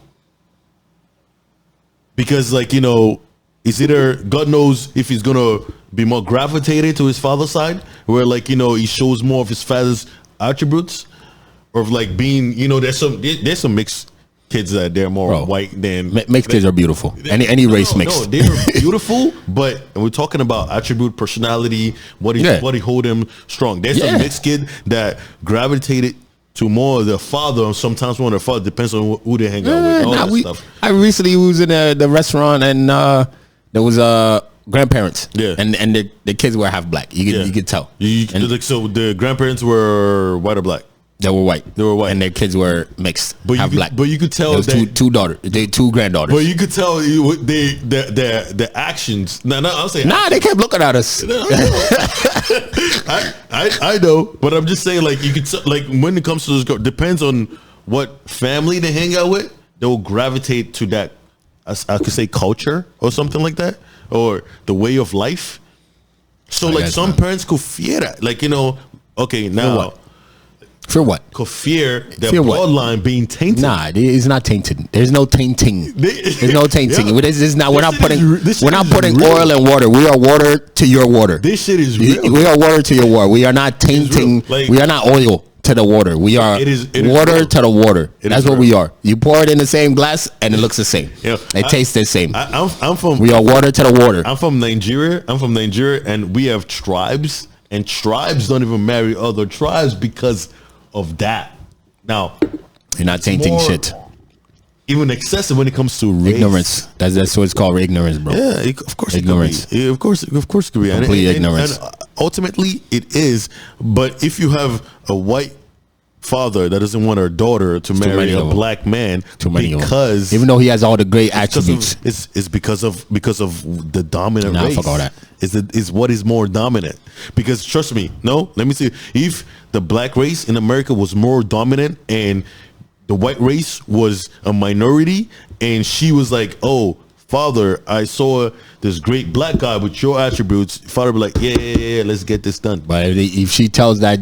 Oh, and that's another thing too. Hold on. But if she goes there and tells, oh yeah, his name is George, automatically in his mind he thinks he's white. And that's another thing too. Let's address that situation real quick. America, why is it that we have to give our children the proper name in order for them to get jobs? Good jobs. Does that really guarantee you jobs? Though? It will guarantee your application will be looked at. That's a fact. It would be looked at. That's a fact. It will guarantee your application will be looked at before somebody else of your same race with a different type of name. Why is it that our names have to be? That is true though. Proper names in order for you to. You know what I'm saying? Yeah, nobody has to deal with that shit. We got to deal with that shit. Yeah. We got to deal with that shit. Yeah.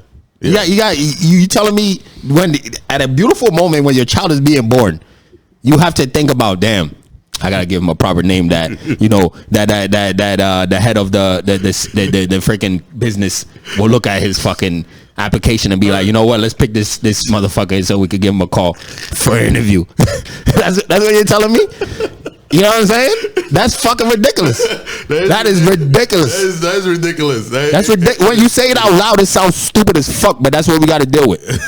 That's what we got to deal with. It is ridiculous. Yes. It sounds insane. Like, oh, what? You guys have to name your children? What? Yeah, we got to think about the future. You got to think about 18 years from now, your child is about 16 years. You can work at 16. So 16 years from now, your child is going to apply for a job. And you have to give him a right name so his application can be looked at. His name has to be commercial. Has to be commercial. It has to be one that you can flip through all the applications and be like, yeah, George sounds right. He sounds like he's white, but he checked a black box. Let's give him a chance. Let's give him a chance. You know what I'm saying? Like why though? But if you see, it shouldn't be like that, man. If you see like a Daquan or something, like then it's like, nah, you just automatically throw that paper away, even though he might be qualified to do the goddamn same job. The fucking job, yeah.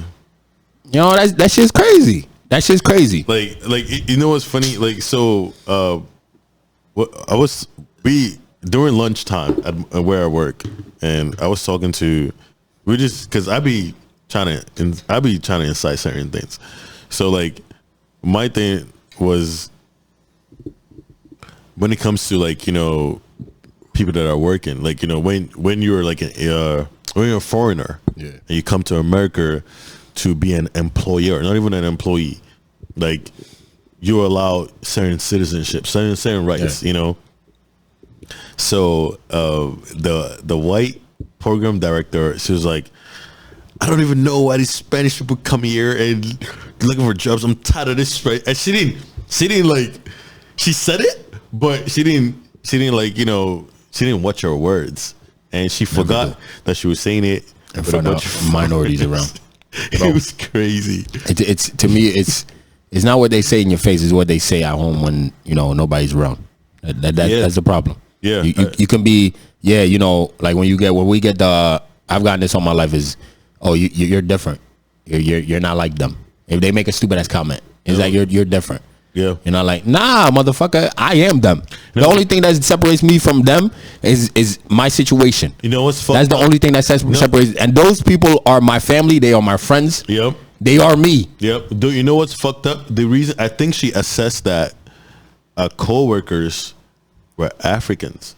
They were not African Americans. So she felt African Americans or Spanish. So she felt that it was comfortable because like of the way, no, because the way we talk, the way we interact, and everything. What we talked about, we're not fucked up. I guess to her. So like she said it, thinking that we would agree because we are not.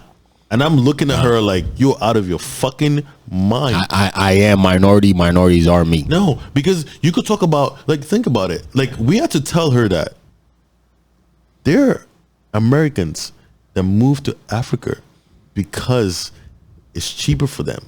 Like, there's gated communities in Nigeria where army people protect the foreigners against, like, the locals. Think about this shit. They protect them, gated. If you're stepping out, there's an army following you.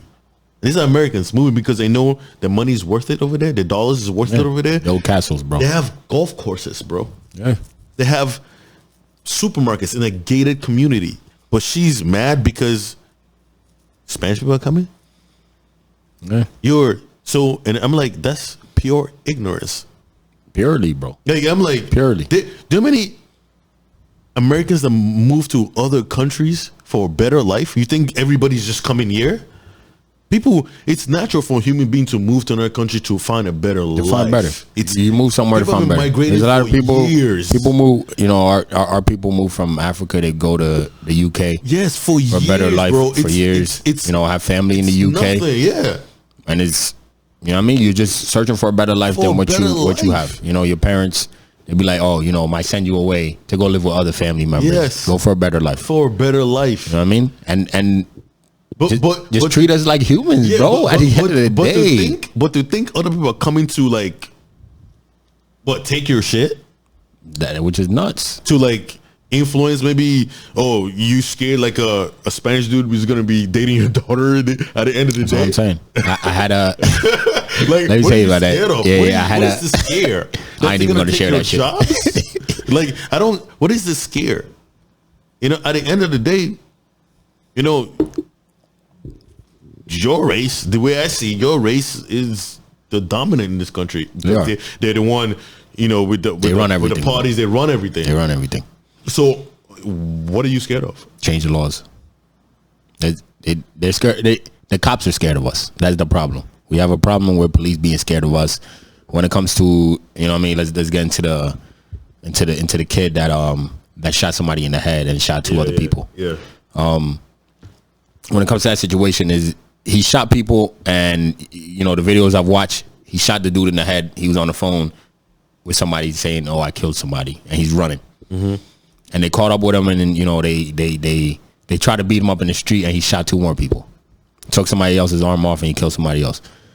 To me, it's, you know, when he finally got away, and the cops passed him, bro. He has an AR on him. Yeah, he has an AR on him, and the cops are passing him. Mm-hmm. Now you get cops that are, oh, this guy, there was a knife in his car. There's a kid in the street with a fucking gun. His mom drove him to go protect stores that he doesn't own. What? Yeah. Why would you even put your child in that situation? That's crazy. What are you doing living in Chicago? And all of a sudden, you're in what? What was it like? Like Milwaukee or Wisconsin? Yeah. Close to Milwaukee. Like you drove a 17-year-old to go protect businesses. To go protect what? For what? As a parent, you failed. What are you doing? Now that kid is locked up for killing people. That kid is locked up for killing. What was he gonna do? Now, whenever they tell you, when you get a gun, what they tell you is, do not point it unless you want to shoot it, right? When you go to the gun range, do not point, do not aim unless you are going to shoot that weapon. Yeah. What was he gonna do? What was he gonna do to protect those businesses? He had to let that weapon go. Oh yeah, like you know what I'm saying? That kid. So you drove your child to go shoot people, and you thought that would come out and to be what? To be a good idea? It doesn't make any sense. It's crazy, bro. It does not make any sense. I don't. It's pure ignorance that you will put your child in that kind of predicament, but that kid needs to be prosecuted to the utmost. Yes. To the utmost. Like an adult. To the utmost. I'm like an adult. When it comes to his mom drove him there, bro. I don't care. Now, but to me, when it comes to that kind of thing, when it comes to kids being treated like adults, and the criminal justice system is kind of. He has an AR-15. The system is fucked up, bro. No, I hear you. He was by himself. I hear you. But I'm just saying, it's not just his situation. It's any kids that, let's say, they do commit a murder type of thing or commit a crazy crime. I've always, in my heart, I'm just saying how I felt. Okay. Over the years is when kids get, prosecuted as adults. It doesn't sit right with me. Yeah, I understand. You know what I'm saying? But he's 17, close to 18. So yeah, I mean, in America we consider 18-year-olds as I've adults. also experienced when this kid was riding his what it called his dirt bike or something like that, and a cop was riding, and a cop tased him, and the kid fell because he fell and died. That's a 15-year-old. Yeah, but we're talking about a 17-year-old that's pulling a trigger. Yeah, you burn. Nah, I'm sorry. Like, you have no chance. And, people can be like, oh, I'm harsher than whatever. But, like, you didn't give other people chances. You didn't give them a chance. So, like, you live with your decisions, bro. You do. Like, even his parents have to live with that shit. You live with it. Like, you have choices. Like, for you to be armed to drive to another state and do that. Come on, man. There's no excuse, because this is what, like, this is the same reason we should be talking about. I know I respect everybody that have guns, but use the guns wisely. Don't be putting that shit. Don't be putting yourself in that situation. And if you are in that situation, be prepared for whatever's coming next. Yo, you aim that weapon, be prepared for what the consequences come after that. That's what it is. They tell you go to a shooting range. You buy a gun, they tell you do not aim that weapon, because when you're in a shooting range, you aim it down away from everybody else. And they, like, I've been to outdoor range where they tell you, if you aim this weapon at anybody even by accident, they decide to shoot you, that's on you. They tell you that. Do not aim that weapon at anybody unless you know you want to shoot that weapon. That kid was ready. Why would you drive your child? To me, that's crazy, and he needs to be prosecuted to the utmost. He needs to be. Like, he has to be, because you killed two people and you shot a hole in somebody's arm. That's crazy. Like, I think when you're 18, you can join the army, right? Yeah. This kid is 17. He's 17. So I mean, he's close enough. Let's not. If he was younger, I probably would have felt worse. No, he's close enough. No, this is not an act where, like, a kid discovered a gun and made a mistake. Yeah, no, there was no mistake made. Like, he definitely talked about it with his mom. His mom took the opportunity to drive him over there. Come on, man. He shot somebody. Yeah. That's crazy. You shot people. But it's your choices that you shot people. And you shot somebody in the head. Like, that is wild. You shot somebody in the head with an AR, man. That's a problem. Yeah. That's a problem. That kid needs to be prosecuted to the utmost, the crazy thing is, people are like, oh, don't do the race thing.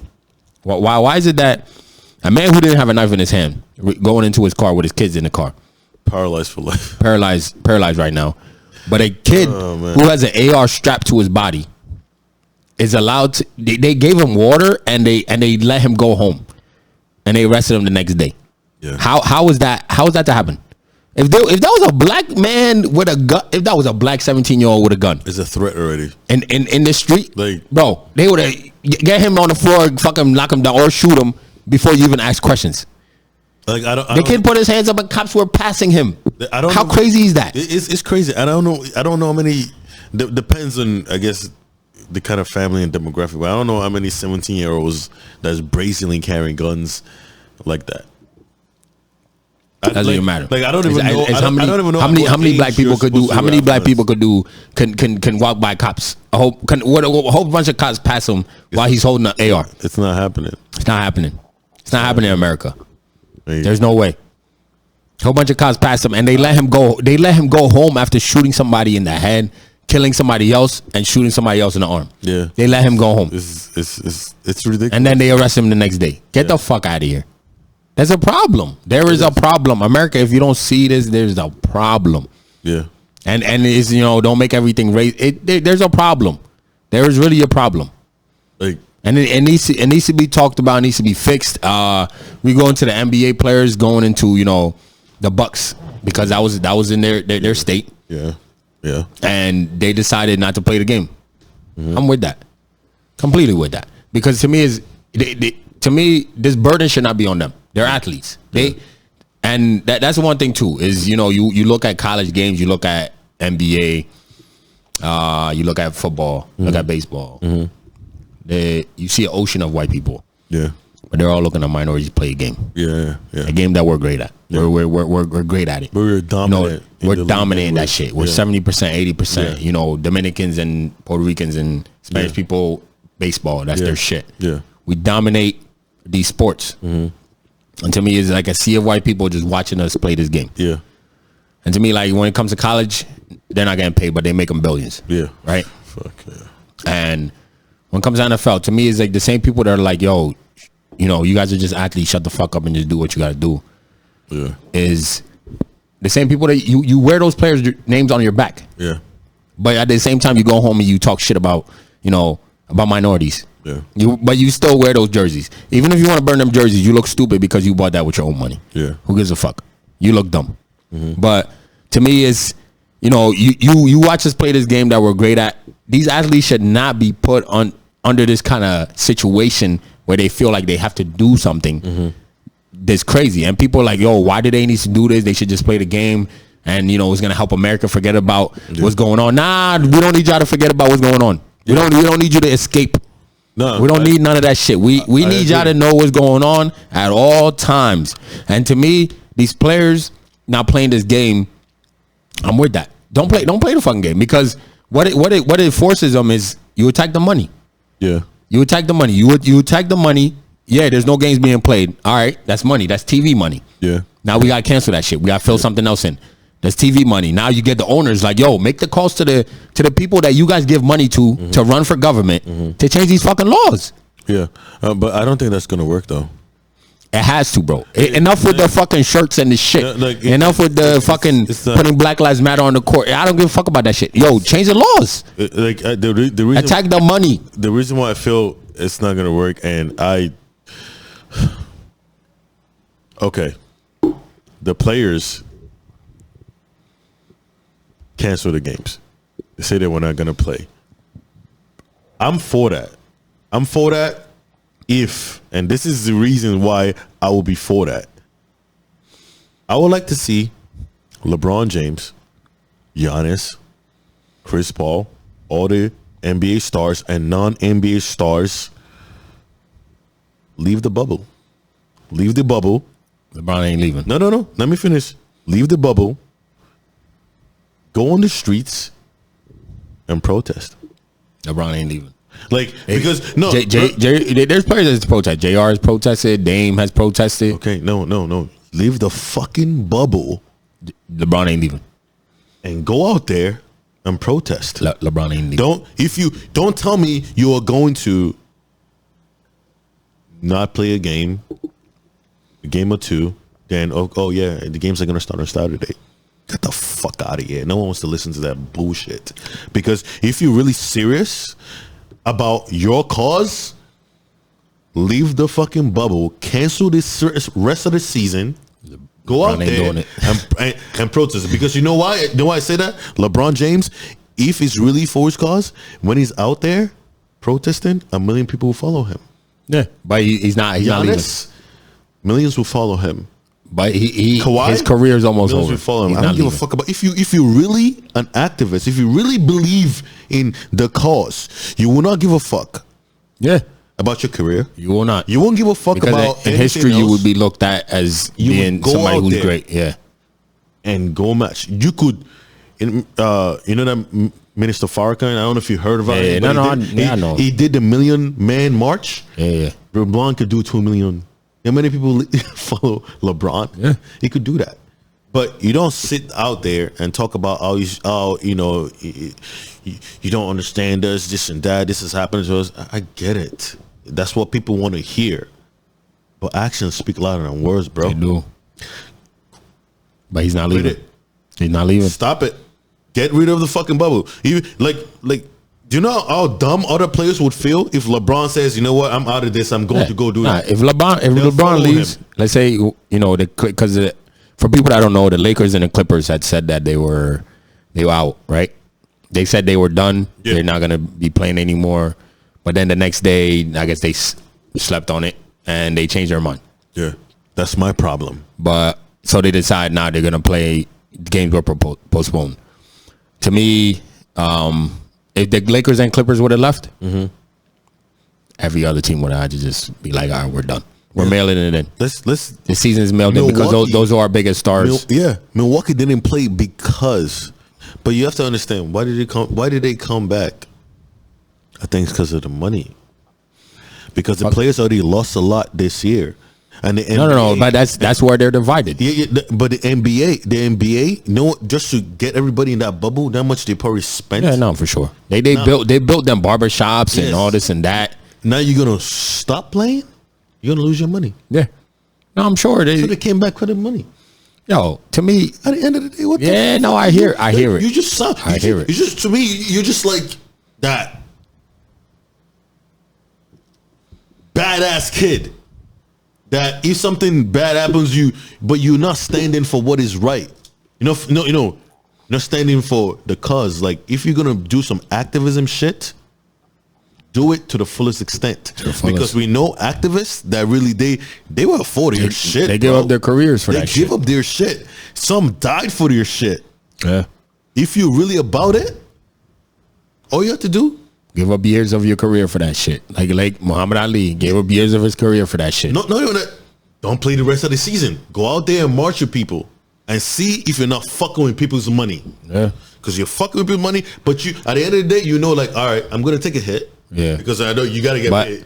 I mean, I completely agree with you, but then also there's the flip side of the players who are lesser than LeBron, who they've worked. That's why I say the burden should not be on them. Okay. You know what I'm saying? Because it's the players who are lesser who are only getting a couple 100,000 a year. Bro, the NBA, the players are getting more money than they've ever I got you. But there's the players that have a contract that's only a couple 100,000 a year where they're not getting LeBron money. They don't have a LeBron endorsements. Babe, a couple 100,000. Yeah, not for me and you. That's fucking. I'm good on that. Come on, man. What I'm saying is, there are those players who sit on the end of the bench who don't get that. Where it's like, yo, bro, I need to play this game to support my family because of that money I've already spent. I need that. That's trash. Then you know what I'm saying? Maybe. Oh, man. It should not be on these athletes to be in that position to do that. But I commend all of the athletes that do it. But they should leave the bubble. I completely agree. Leave the bubble. They should all leave the bubble and go out there. And it's crazy now. Kyrie was looking like he was in the right though. That's a crazy thing. People call him crazy. Kyrie was looking like he was in the right. Kyrie, when he said, "Yo, nobody should go to that bubble. Nobody should play these games," Kyrie was looking right. Okay, because it didn't change shit. Of course, he did it. All the jerseys with names on the back. Didn't do nothing. The court with the Black Lives Matter.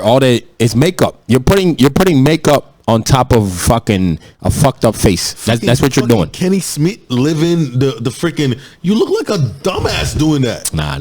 Don't call Kenny. Yo, shout out to Kenny the Jet. That's my guy. 2 left feet. You're a dumbass for doing that. Nah. Kenny was in the right, yo. Shout out to Kenny, man. I fuck with that. Yo, leave. Like as a they leave. Former NBA yeah. What the fuck? What He's a former NBA. Okay, what point are you making doing that? Yo, if the players don't come back, Kenny don't come back. That's all I say. It doesn't change anything. I can't wait for the next. No. You're putting dressing on top of you know what I mean. You're putting makeup on top of a mess. That's all you're doing. With all these things that they do, you know, the little things that they're doing around the country is like, yeah, we know we're releasing statements, blah blah blah. Nah, change the laws, man. You know, all these companies. How many companies are endorsing these politicians? You know, on both sides. Yeah, and that's one thing too. Everybody make sure we're at 69 days, 67 days away from election. Yeah. Please, everybody listening, please vote. Please, you know, please vote. It's important. Go out and vote, man. Like we're promoting that. If you have the ability to vote, please go out and vote. This is very important. These are crazy times that we have right now. You know, we have two sides that aren't looking too good, but you gotta pick the lesser of the evil, man. So please go out and vote. You know, take your friends, take your family members, take everybody with you. That's the shit that get me, bro. Like when you say pick the lesser of the evil, pick no evil. Nah, you gotta vote. Why do you have to pick a lesser? No. Because if you don't vote, then one side is gonna win. Then you get no say. Like vote, please vote, because right now, yeah, we have a senile old man. Oh fuck! And then we have a crazy president. We'll call him 45. So we have a crazy president 45 who placates to one side.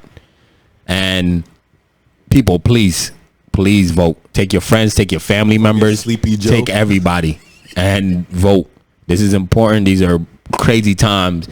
Voting is necessary. All my black people, please vote. Don't be on some, I didn't like either side, so I didn't vote. Nah. If you have the ability, because some people don't. If you have the ability, please go out and cast your vote. It's like, what, 69 days? Yeah, like it's done. 67, 69, somewhere close to that. I'll give you the real numbers sometime. But yeah, we're not that far away. Please vote. But anyway, back to the topic though. Back to the topic. Man, like I'm done with the NBA players. Like, is it either you win or you out? Respect them. I would respect them if they leave the bubble and go do something out there. But doing all that stuff, no one's ready for you. Either you win or you out. You know what I mean? But you know what I mean. Let's get off this, man. Yeah, we've been on this for an hour and 40 minutes.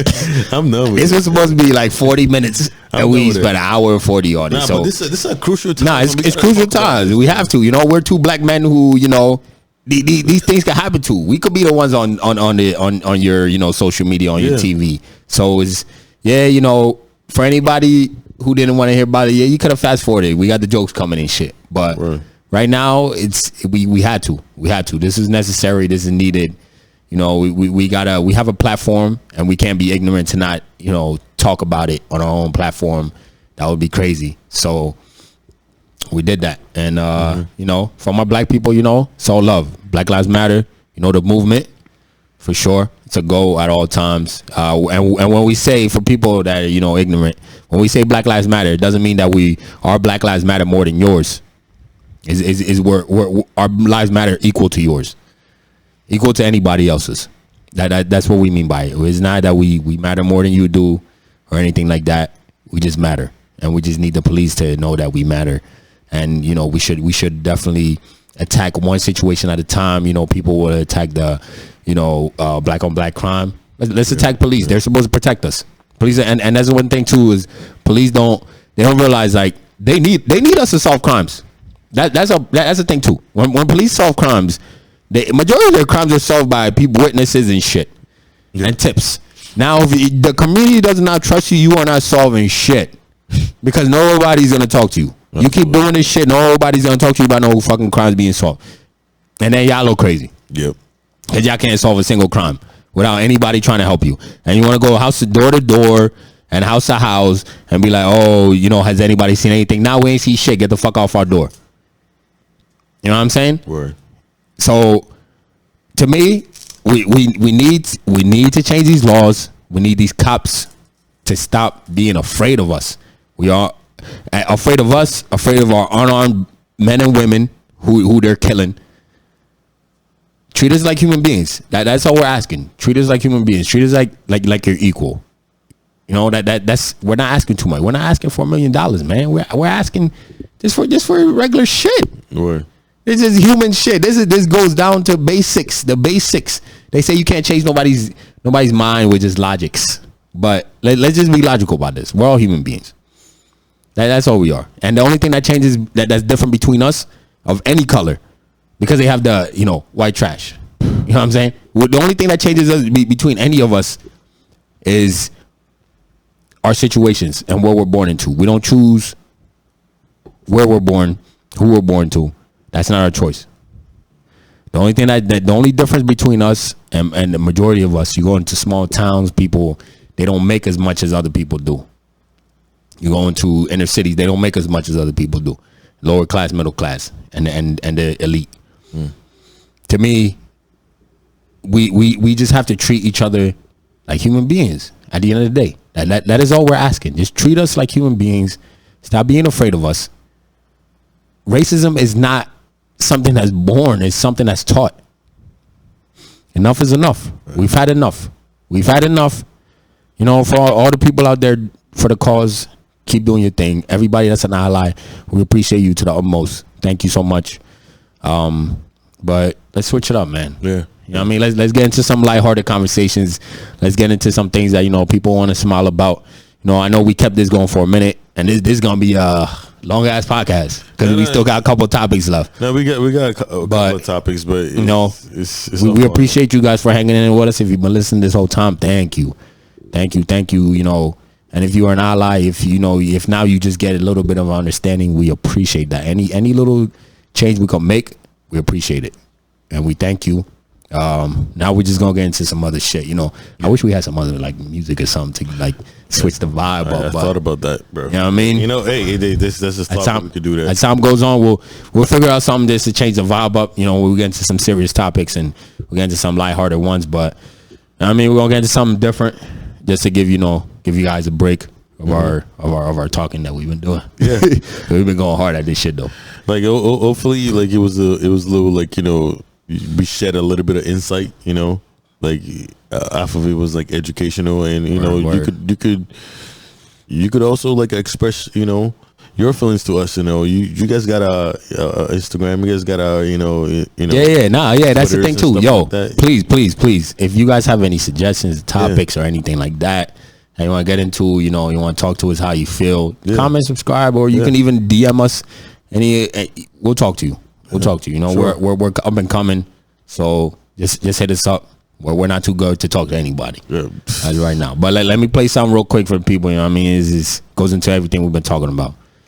There's a limit to a man's patience, and everyone knows that God, Christ, heaven, everyone knows that what we're asking is not $1 million.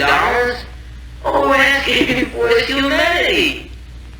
We're asking to be allowed to live like human beings. That's it. And God, you tell us that this is too much to ask. How? You're sick. You're definitely sick. And I had. How can you tell me that it's too much to ask to be a human being? How? Why am I mad? That's it, man. How? We just asking to be treated like human beings. But enough, though. Enough. You know what I mean? Enough. Let's move into some other things, bro. Let's do some other things. All right. Yo. I keep wanting you to read me that Twitter.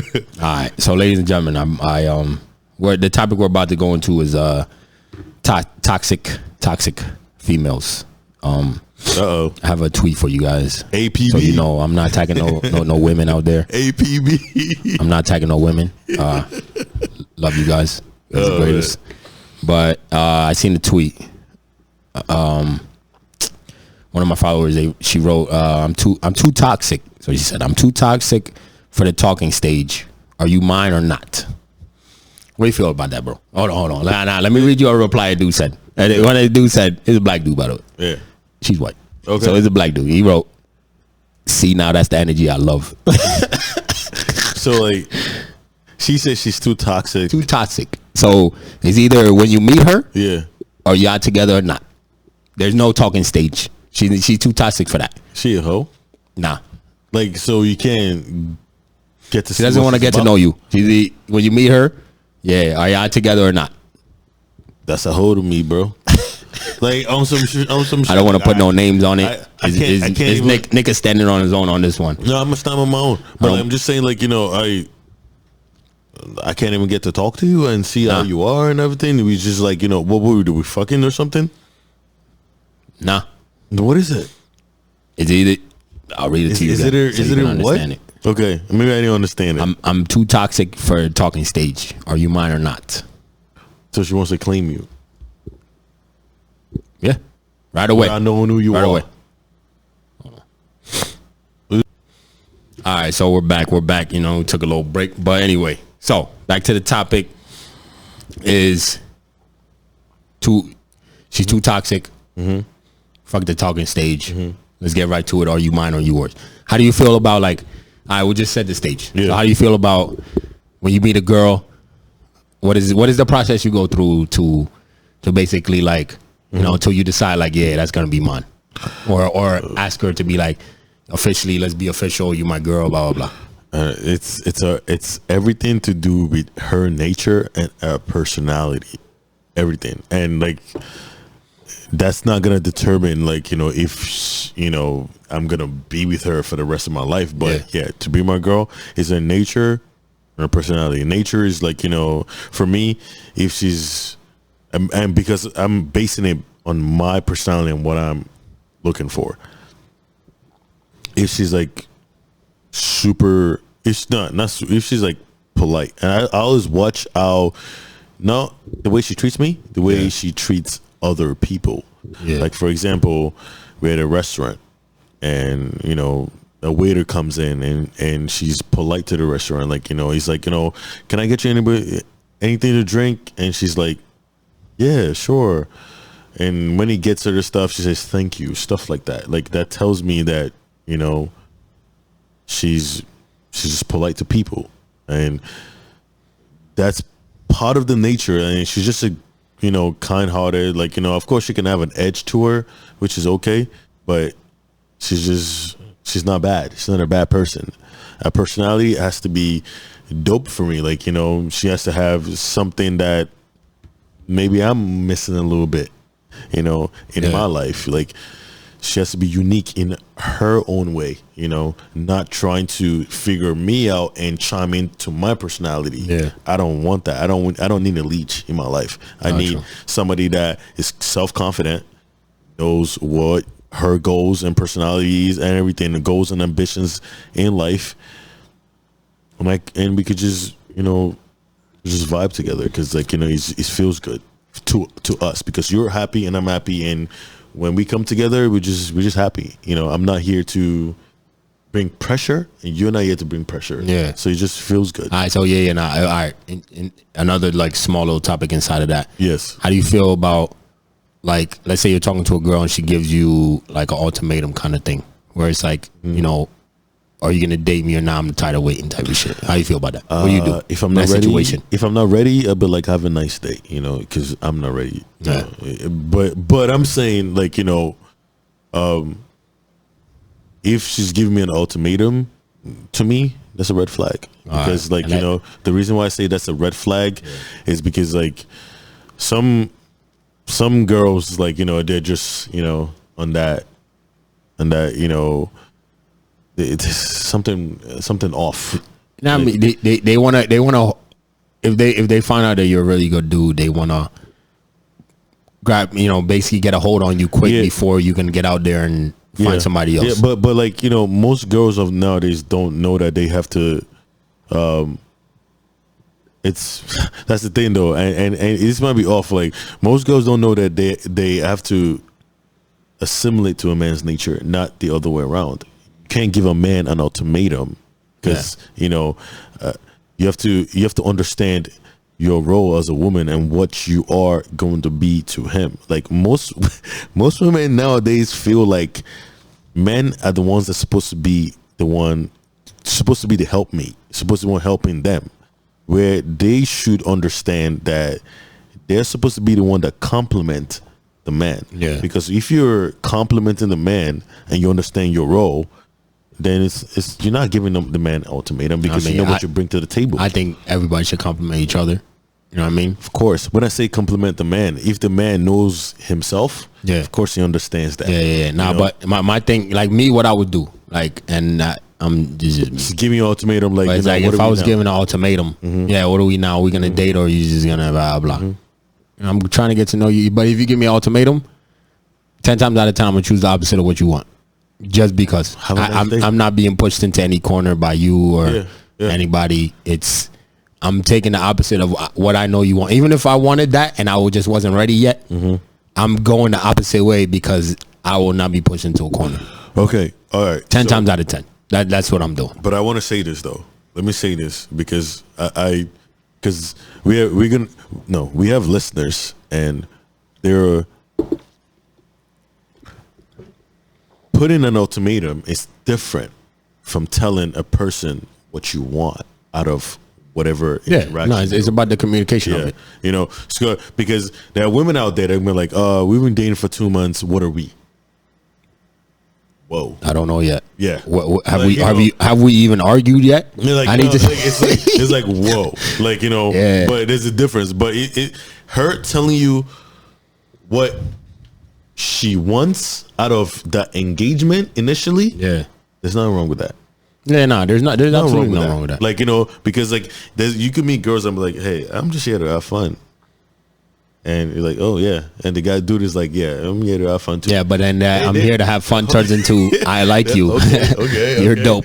No, we're gonna get to that. But there are girls that be like, you know, I don't know what you're looking for, but I'm looking for to be with somebody. Yeah. And I would hope the man respects that and not play with them. You know, that's my thought. Yeah. You know, and you know, there are girls, you're right, that would say, yeah, I'm just here to like chill, have fun. And as it goes on, turns into yo, I really like you. I want to date you. I want to date you. And if the man even though I know you said you didn't want to do that. Yes, and if the man is not ready, you can't give the man an ultimatum. It's either you exit out or you deal with it. Yeah. That's the way I see it. You can't always go with the opposite. You know, because there are girls who be like, that's that's the thing though. Some girls will start up with the friendship shit. Yeah. Then at some point they'll be like, oh, we've been friends for so long. What are we now? What type of shit? Nothing. Exit out. You know, still friends. Yeah.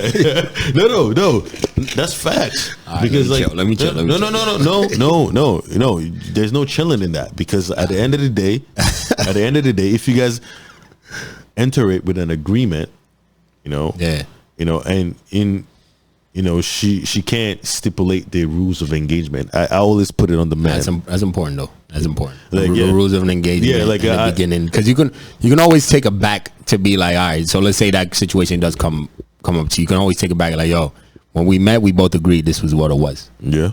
You know, if it's in a text, be like, yo, I can pull it up the text like. You're gonna show evidence. If you guys know it, it's a court of law.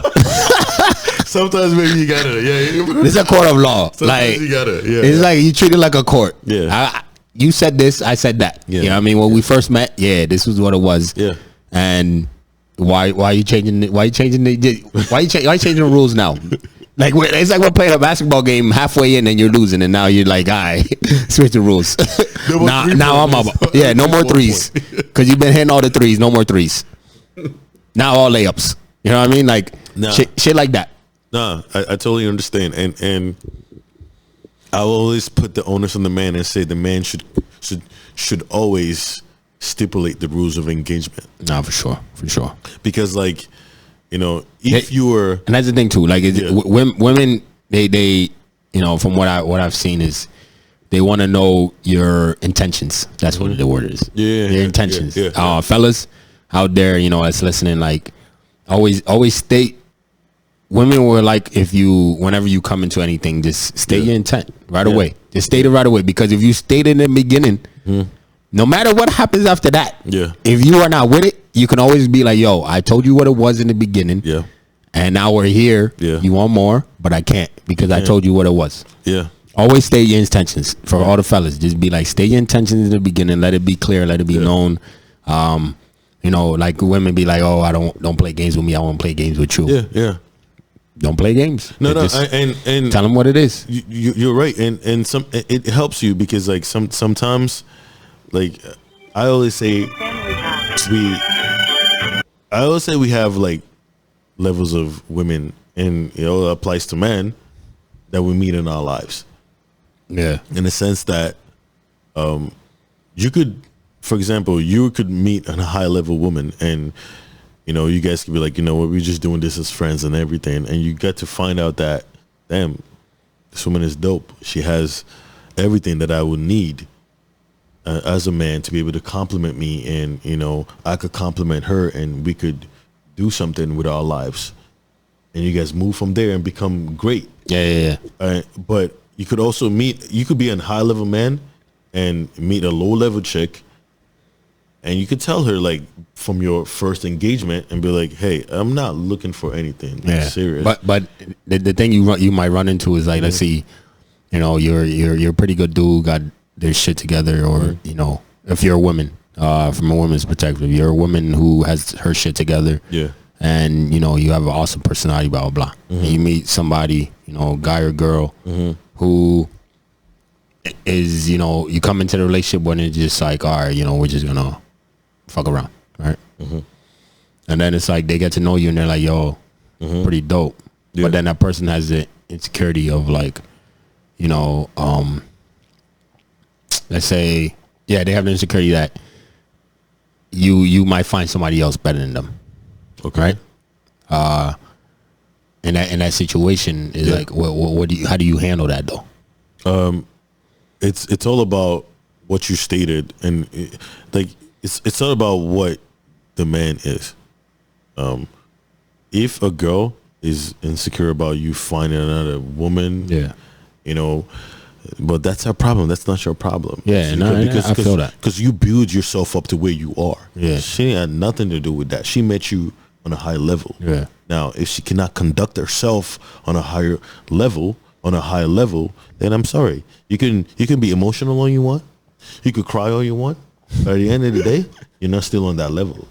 And a man should find a woman that's on his level so they can coexist together and do something great. Because we don't need two dummies to be having kids to create more dummies.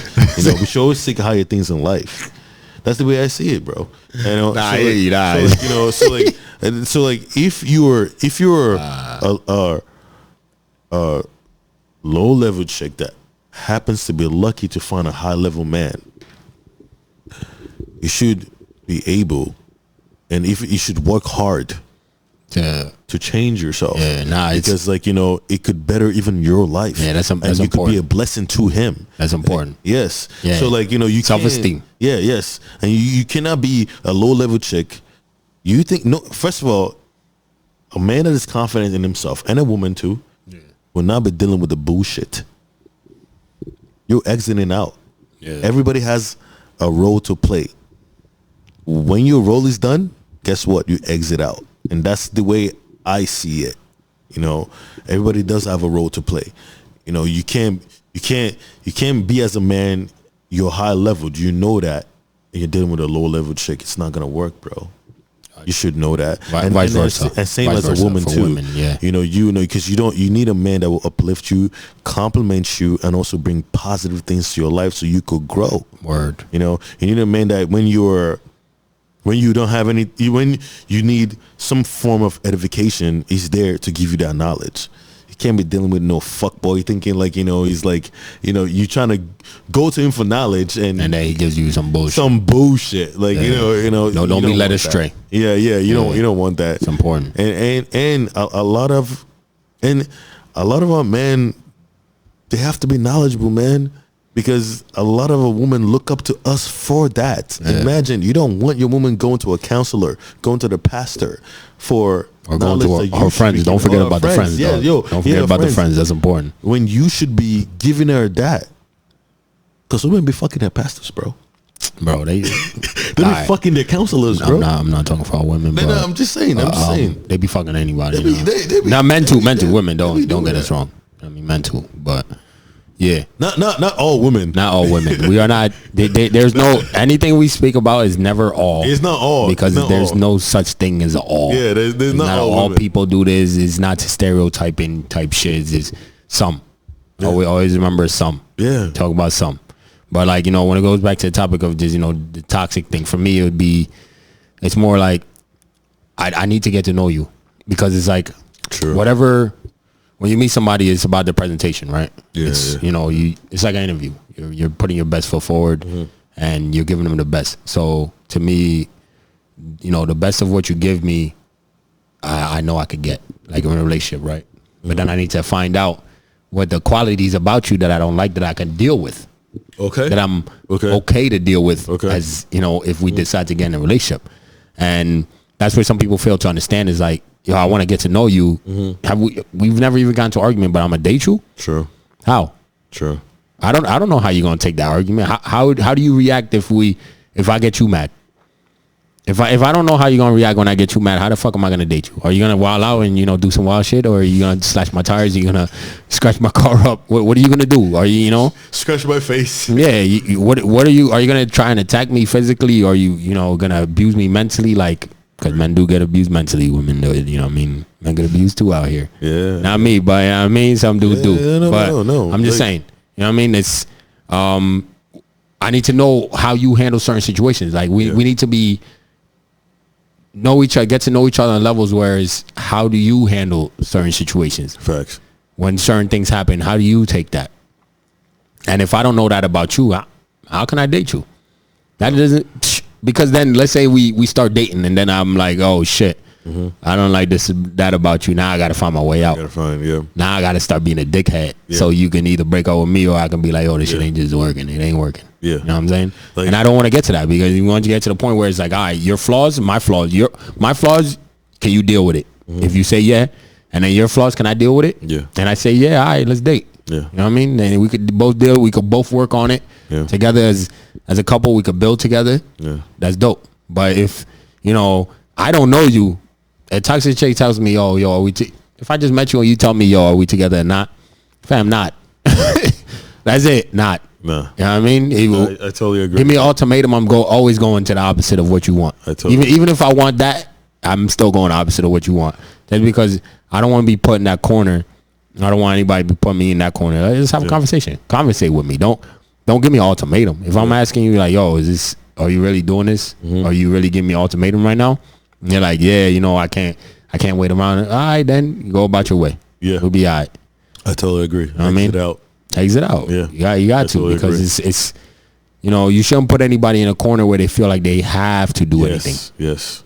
You know what I'm saying? And one thing about, you know, engagement in relationships, you know if you're in something real when you go through something hard with that person, and you guys still standing. It's not about if they're still around, having fun, laughing. It's when you are going through that hard time, that tribulations that life brings, relationship brings, but you still stand. Still there. And that's well, a lot of people don't, you know, the divorce rate is what, 50%? Fuck, man. So it's like a lot of people don't get time. They don't take the time to get to know each other. It's like, all right, yo, we're in the high right now. Yeah. Let's date. We're still in the high. Yep. Let's get married. It's like a drug, bro. Fuck out of here. Let's argue. To me, where's our first argument at? Yeah. How did you deal with it? How did I deal with it? Did you like how I dealt with it? And did I like how you dealt with that situation? Can we find a way to communicate better? What did we learn from that? What did we learn from that situation? You know, it's like I deal. Yeah, like for me, you know, growing up personally, like with things I deal with things internally. Yeah. So I might not talk on it. Yeah. Some women might be like, yo, that's trash. You a trash ass nigga when we argue. Like, you know what I'm saying? Like, some women might be like, yo, you a trash ass dude when we argue. When you get mad, I hate when you get mad, because you hold things in and you don't say shit.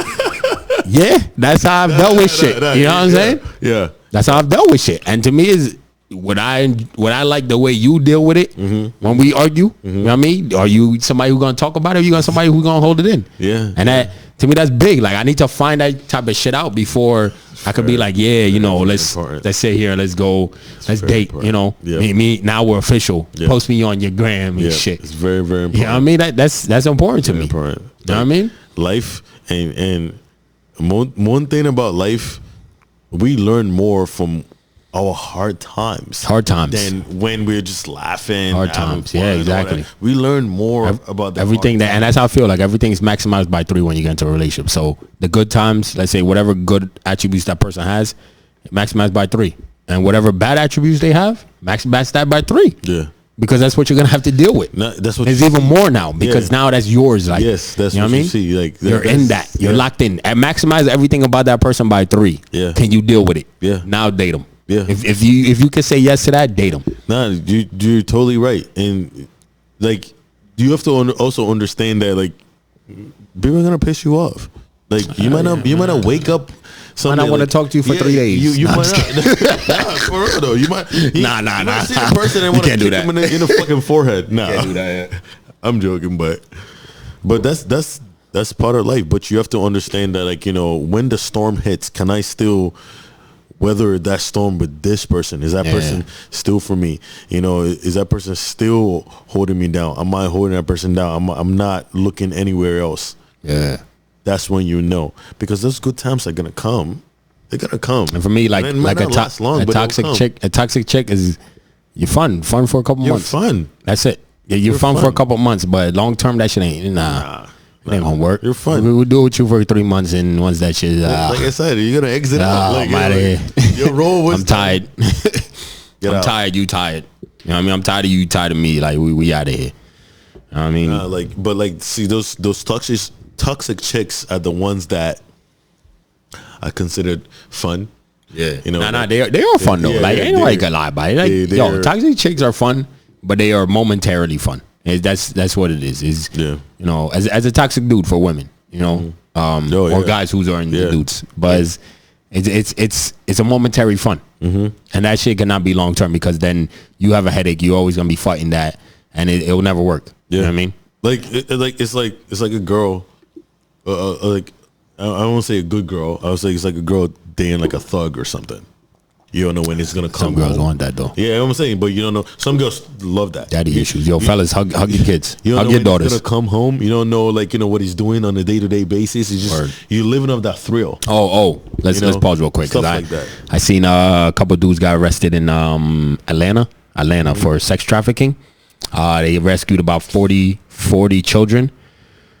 So, ladies, please protect yourselves, protect your children, protect yourselves overall. You know, watch where you're going. Men, protect your women. Protect all the women in your lives. Protect your mothers, your sisters, your children, your daughters. Hug your daughters, fellas. Please, hug your daughters. Spend as much time with them. Check up on all the women in your lives because it's important. There's too much sex trafficking going on. They saved about 40 children, I guess, in Atlanta. Wow. And they arrested a couple of guys that were involved in that. So please, this shit is real. It's real. Sex trafficking out here is real. Yeah, please. It is real. Protect the women in your lives. Protect all of them. It's real. And protect each other. I was reading about a guy that was running like a sex trafficking ring from Thailand in America. These girls were being promised of a better life in America, but they were just what happens having sex with up to 10 men a day. Yeah, it's a problem, man. It's real out here. Please protect yourselves, protect each other, protect your children because they are kidnapping women and children out here. Yeah. Please check up on them. Check up on all of them. All the women in your lives, protect them and check up on them. But back to, let's get back to the topics. Yeah. No, that was a good point, bro. That was a good point. Let's guess we'll get into our last big topic then, going places alone. Yeah. I know. This shit though. All right. So to me, I've always found it weird is people that go to it's certain places, right? So you could go, to me it's okay, like let's say you go to I've ever gone to a bar. The only place I've ever been to alone is like with a bar. Like I feel for people that don't have friends, I feel bad. And that's the thing too. Like let's say, all right, guys and women out there. Mm-hmm. if you meet a man or woman that doesn't have any friends, run. That's a problem. Why? Because if they don't have any friends, then they depend on you for all of it. Run. That's a problem. They have to deal with that. You know what I mean? But when it comes to like people going places alone, like me, I've only ever been alone to a bar. I went to a bar by myself. I was like, I was supposed to go watch a game with a group of people, and everybody pulled out. So I was like, you know what? Fuck it. Let me just try this shit by myself. I went, met a few people. People just talk to you randomly at a bar. You're watching a game. It's cool. A bar, cool. You go by yourself because you sit there and people just talk to you while you're there. But when it comes to like going to the club by yourself, going out to eat by yourself, going out to eat by yourself, maybe. Son, let me talk. Maybe going to a concert by yourself. No, that's weird. Y'all motherfuckers look nuts. That's to me, y'all look crazy. Movies? Would you do the movies by yourself? Oh, going to the movies by yourself. You look nuts. You look crazy. Absolutely crazy. You look like a serial killer out here in these streets. To me, you look crazy. You look crazy. Hey, get a friend. You have at least one friend, a brother, a sister, a cousin. What if you don't? Make one. You work. If you work, go make a goddamn friend, man. Like, yo, no, nah, son. How you look? No, I had a friend. Hold on, let me tell you. So I had a friend. One of my old coworkers. I used to work with. He was like, "Yo, I go out to eat by myself all the time, and I don't see no problem with that." I was telling him, we had a whole conversation about that shit. I was like, "Bro, you look nuts." Yeah. So he was like, "Nah. I don't." All right. One day we went to. It was all of us. You were there too. We went to PJ's and shit. Yeah. It was at PJ's having wings and shit. Wing night on Tuesday, and that just happened to. Yo, it's just like God put it in place. Yeah. This happened to be a dude. Yeah. And you know how PJ's in Bethlehem is packed. It's like a club, like, you know what I mean? A wing night, packed. So it was packed. There was a dude by himself, bro. By himself. In this packed ass restaurant by himself. Yeah. Just sitting there looking crazy. Eating wings by himself. Okay. And I told him, I'm like, yo, bro, just look at this guy real quick. Just look at him. Yeah. Just look at him, and what do you think? Yeah. And he looked over, he was like, I get what you mean. Is it because a lot of people are socializing? Nah, fuck all that. It don't matter how many people are there. You look crazy. And we go out. Like we recently went out. There was a dude sitting at the restaurant by himself. Yeah. Eating. I'm like, oh, maybe somebody's coming. But I looked and there's no other glass at the table. Yeah. Say, Mom, you look nuts.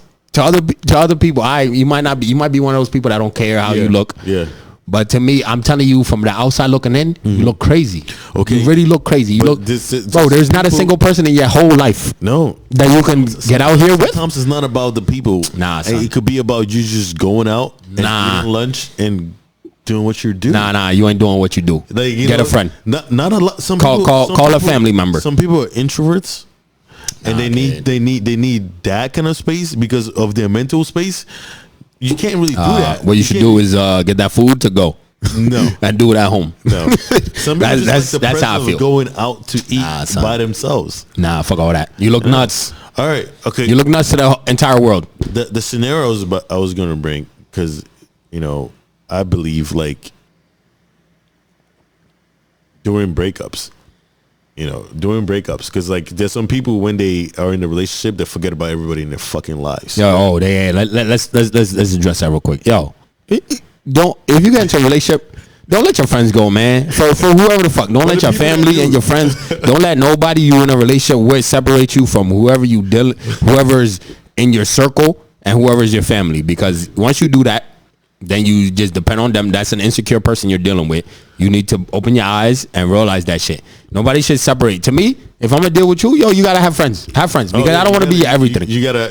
I really don't want to be your everything. But nobody could be your everything. I don't want to be your everything. You need to have friends that you could go out with, because when I go out with my boys, I need you to be like, oh yeah, I got girls night too. All right, cool, we good. Okay. You know what I mean? But there are people. Nah, fuck all that. I gotta bring it out. There are people that does happen to them, like, and they break up, and now they need things to do with their lives. They're not gonna be seen out there bored all day, feeling depressed in their home. They gotta get out, socialize, be around people. So if you see a random person, Maybe that's the Nah, call a friend. You're looking at it because call a family member. You look nuts. Human being. You're looking at him. You like, go to a concert by you look nuts. You're a weirdo. Concert, that's weird. You're a weirdo. You go to a concert by yourself. Concert, you're weird. Weird. You have nobody to enjoy that celebration with. You are weird. I don't care if you're just there like no. Nah, son. If you're in a club, if you're a dude, we've seen so many dudes I've seen over the years. Yeah. So many dudes in the club. Women, y'all know how them dudes look. That's how y'all look if y'all go to concerts by yourselves. Hey, fuck all that. Why you in a concert by yourself? You look nuts. Why you in a club by yourself? You go to a bar by yourself because you sit at the bar. You talk to people. If it's a local bar, you get to know people. You know what I mean? As time goes on, get to know people. Random people, they just talk to you. People drunk, they talk. But like I went to a bar. If you in a club by yourself, you look nuts. Come on, man. Yeah. You in a club by yourself. You go to a concert by yourself. You go out to eat by yourself. Yo, call a friend. Call your mom. Call your dad. I don't think that's that weird that to eat by yourself. Nah, you bugging. I don't think. Have you ever done it? You've never done it. So stop talking about it. No. I've never done it. But I could. I have. Okay. What have you done? Thought about it? I was at a diner and I seen this dude in there. He looked nuts. I promise you, he looked nuts. I didn't think it was. Nah, he looked nuts. At a diner, was he in the stall? Huh? It was in his own corner, and in the stall, in his own corner. Nuts. Serial killer. I was looking at him like, that's a little odd, but I don't know his life. It's odd. I don't know his life. It's no. Fuck his life. Of course, it's a little. Find a friend because anybody that you find a friend. Find a friend, find a family member, find somebody. We're used to so much that we can't even think about the other. You look nuts. Knock it off. Call. Use your fucking. They call it. Use your lifeline, yo. Call somebody. Like fuck out of here. Okay, you got a job deal with somebody that you hate. What you mean? Yourself? If you hate that person, divorce him. If you're in that situation, fuck all that. If you hate that person, divorce him. I mean, I don't believe in divorcing, but I don't believe in divorce. If you hate that person, still divorce them. Okay? If you hate them, divorce them. It's not worth your self pity. You could lose yourself for that. Yeah, you lose yourself in that type of shit. They divorce them and find your happiness, man. I mean, y'all look crazy. Doing certain things by yourself. Yeah, go to the bar by yourself because you sitting down. People next to you, they talking to you. There are girls. Go to restaurants. The bar you look nuts, guys. Is that weird? Girls that go to bars pick up dudes. To pick up dudes. See, I don't see that much like girls by themselves going to bars. There are girls that go do that. But you could tell they're the locals. You could tell the locals. It's not as much right now. We could talk about Miami, but we don't talk about Miami though. Hey, that shit happens though. That shit happens. Yeah, no. Hole in the wall. Are they weirdos? Fuck yeah! I tell them all. Like yo, you a girl, you going to the bar by yourself to pick up dude. You are fucking weird. Call your friend. Call a tag team partner. Like you are fucking weird, yo. Like, what do you mean? I don't care how anybody feels about this. Anybody that I go to the bar myself. What are you talking about? Fuck out of here. You are weird. If nobody's told you, look in the mirror. You're fucking weird, yo. Oh, look in the goddamn mirror. You're a fucking weirdo. I feel like I don't see it. Get a friend. In our generation, or maybe the older generation. Older generation, but the women, some of the women that I've seen because I don't want women. The women that I've seen in bars that go by themselves, even when we was down in like North Carolina and shit, there was a woman that came in the bar. It was a local bar, and she came in and she knew the dudes that was at the bar. She came in by herself. She looked like a drunk. Yeah, she's there all the time. Like on some that's okay. Yeah, you know them. Yeah, the bartender knows your drink. You don't have to say shit. He'll make it. He or she will make it for you before you even pick up a menu. That in that instance, it's okay. If it's your local bar, it's completely okay for you to go out by yourself because they know you. And those people at the bar are your friends. You know what I'm saying? They're your friends. You say what's up. She said what's up to everybody at the bar, bro. Before she sat down. Sure she did. You know what I mean? And the bartender, I'm sure, knew her drink before she even sat her ass down. So to me, it's like, in that instance, if it's a local bar you go to, like I said, bar is cool. But when you go to a restaurant by yourself, you look nuts. Yeah. Vacation by yourself? Yo, if you vacation by yourself, just end it. yo. Oh fuck.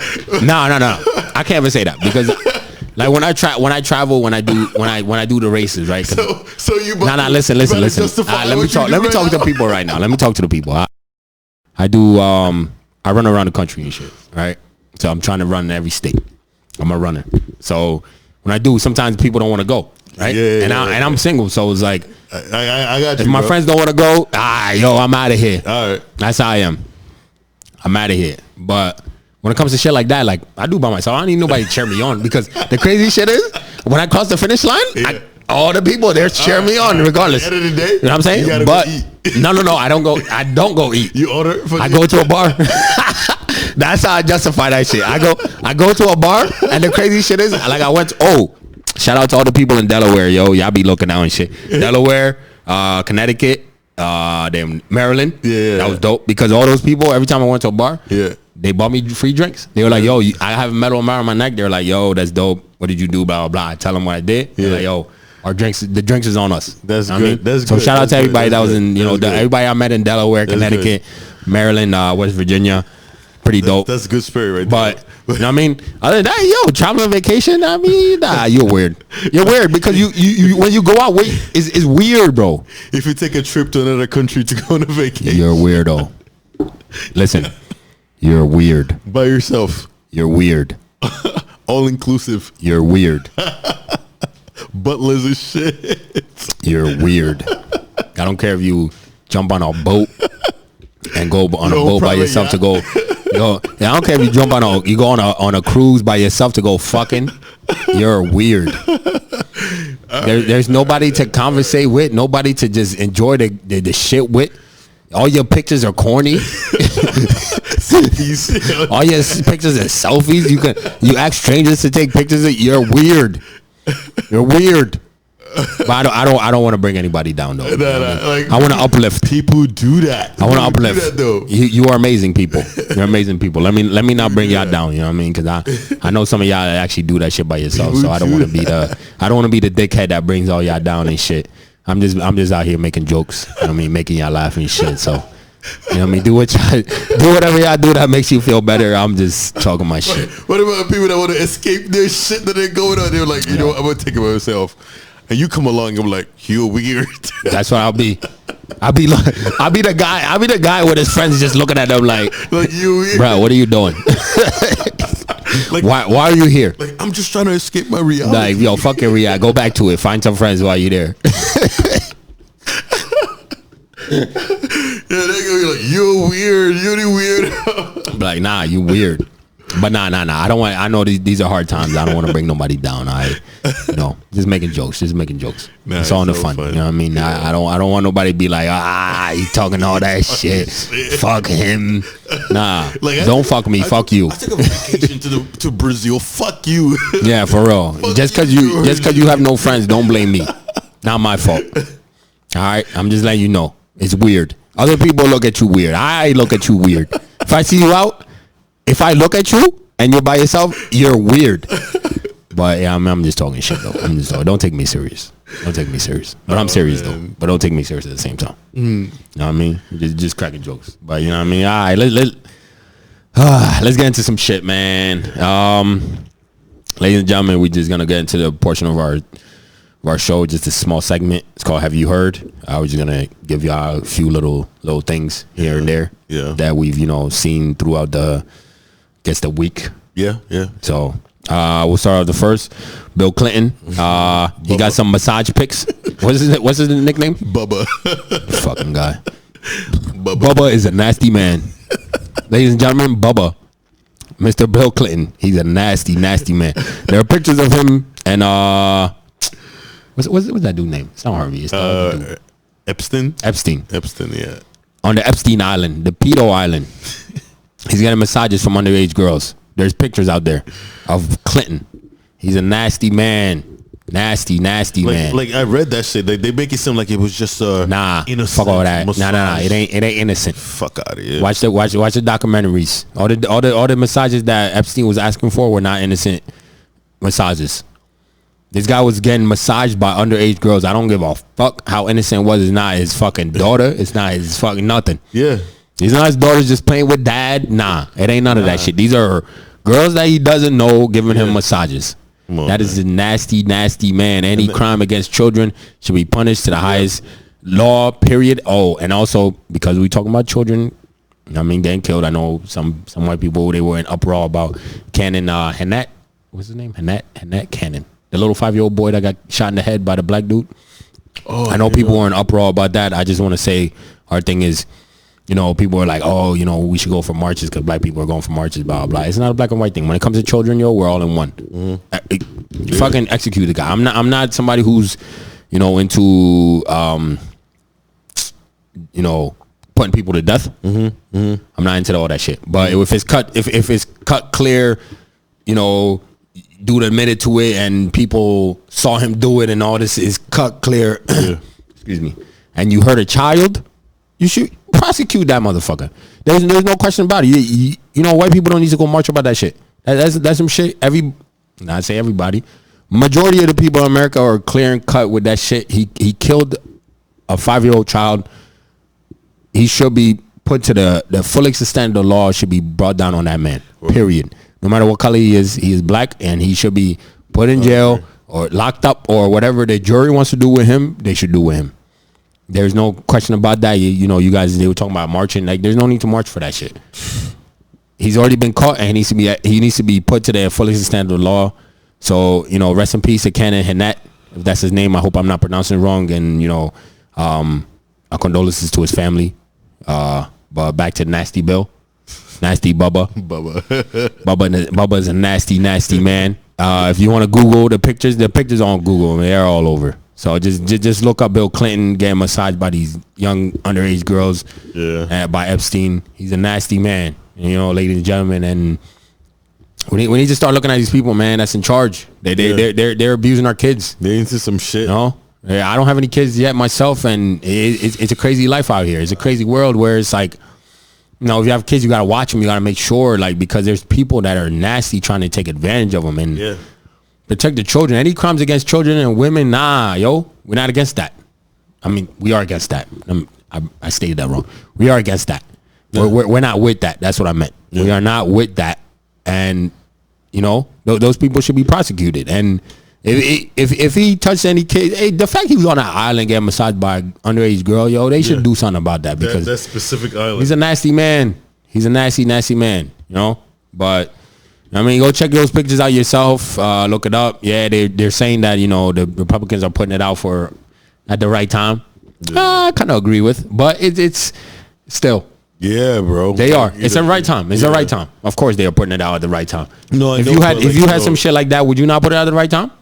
Yeah, I would. They should have put it in before that, but like they should have. But the fact that they're doing it because the election is getting closer, I understand. You know what I mean? And because Clinton endorsed Biden. Exactly. Yeah. The minute he did that, boom, pictures came out. Yep. So and there's probably more pictures coming out. Oh yeah. Oh, there's more shit coming out as the election gets closer and closer. There's more shit coming out. So just keep your eyes open. Keep your eyes open to the news, because there's some nasty shit going on here that these elite people do, and we have to be aware, very aware. The next thing is there was a sexually abused soldier, and he was found hanging from a tree. He's been missing for a while. I guess he said that one of his what they call him?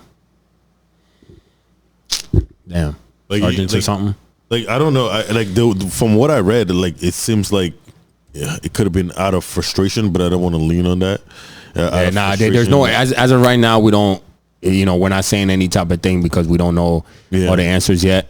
You know, his family's still waiting for answers as to what happened, but he's been missing. He was missing for a while, and they just found him hanging from a tree. Yeah. I'm gonna try to get you guys the name right now. Like, it's not like they were not really specific. I think they almost said like it wasn't like a crime, but I'm not too specific on that. We'll keep following it. We'll let you guys know. His name was Elder Fernandez. Yeah. So our condolences go out to him and his family. Rest in peace. Like, he reported being sexually abused. Yeah, he reported by somebody that was on top of him. Yeah. So, and then he went missing, and his family, not his family, but he was found hanging from a tree. Our condolences go out to him and his family. Just, if you want to just follow that, please make sure you follow that, because that's the story that's going on right now. I hope a lot comes out of it, because I feel like there's a lot of Army personnel that have been getting killed lately. Yeah. Now in the past, there's some shit that they need to go reopen some cases about some of the shit that's been going on in the Army. Sure. For sure. But yeah, with that being said, yeah, just go on, Google it yourselves. His name is Elder Fernandez. Condolences to his family again. Sure. But yeah. And the last thing we have is Tokyo. They have a see-through bathrooms. Tokyo connection. So from what I've seen and read, is they had see-through bathrooms so that I guess people could say people can see how nasty the bathrooms look before they enter. Okay. Right? So it's like glass and you can see in it when nobody's in it. But I guess they said when you get into it and you lock it, it makes it so that nobody can see inside. Yeah. But you're basically behind glass, taking a shit, taking a piss. But yeah, Tokyo has those kind of bathrooms in the park. So you can look inside and see how nasty it is. If you don't want to go in, you don't even have to open the door. It's crazy. It looks nuts. The pictures look crazy. I'm like, yo, you can really see a toilet from glass. But they say, but like once you're inside, it can't. Once you're inside and you lock it, and it turns it so that nobody else can look inside. I don't see nothing wrong with that. What if it malfunctions though, and you're in there just fucking doing your thing though, being nasty? I'm not thinking your most nasty. intimate moment. About taking a piss, like if somebody can see you take a piss. Somebody can take your dick. Yeah, it's a park. Children. It's children. It's children. Weird. You know what I'm saying? I hope it's just something that never malfunctions because if it does, you would never know. Yeah, like, no. In reality, unless you can see. See, that's the thing I don't know. Can you see if it goes up? Like if you can't see from the inside out either.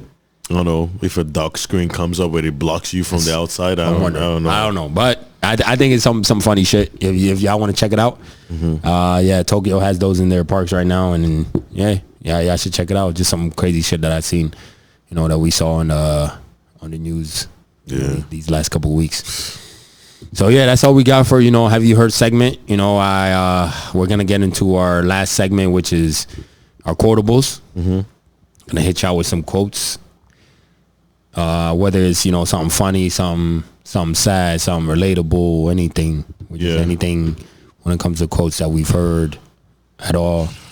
We're just gonna give you. So you want to go ahead? Yeah, I want to go ahead. Hit the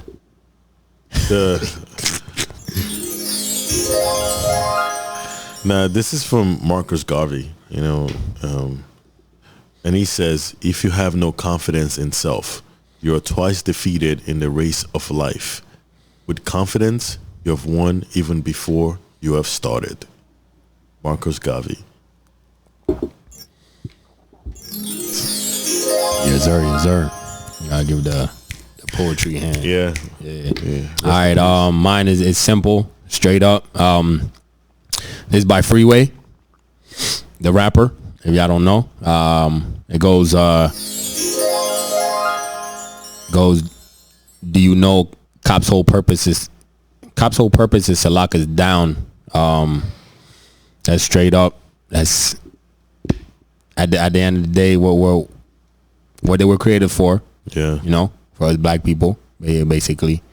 So, true story. Their whole purpose is just to lock us down, basically. Now they're killing us. So they don't even serve any purpose in the streets. Like they don't even fucking. But that's where we're at. That's what we got for you this week. Look for us each and every Monday. We try to bring it to you. We had a couple mishaps. We try to be consistent for you guys, but check out our follow us, comment, subscribe, all that fun stuff. Do all that stuff for us. We appreciate you sharing us with your friends and your family.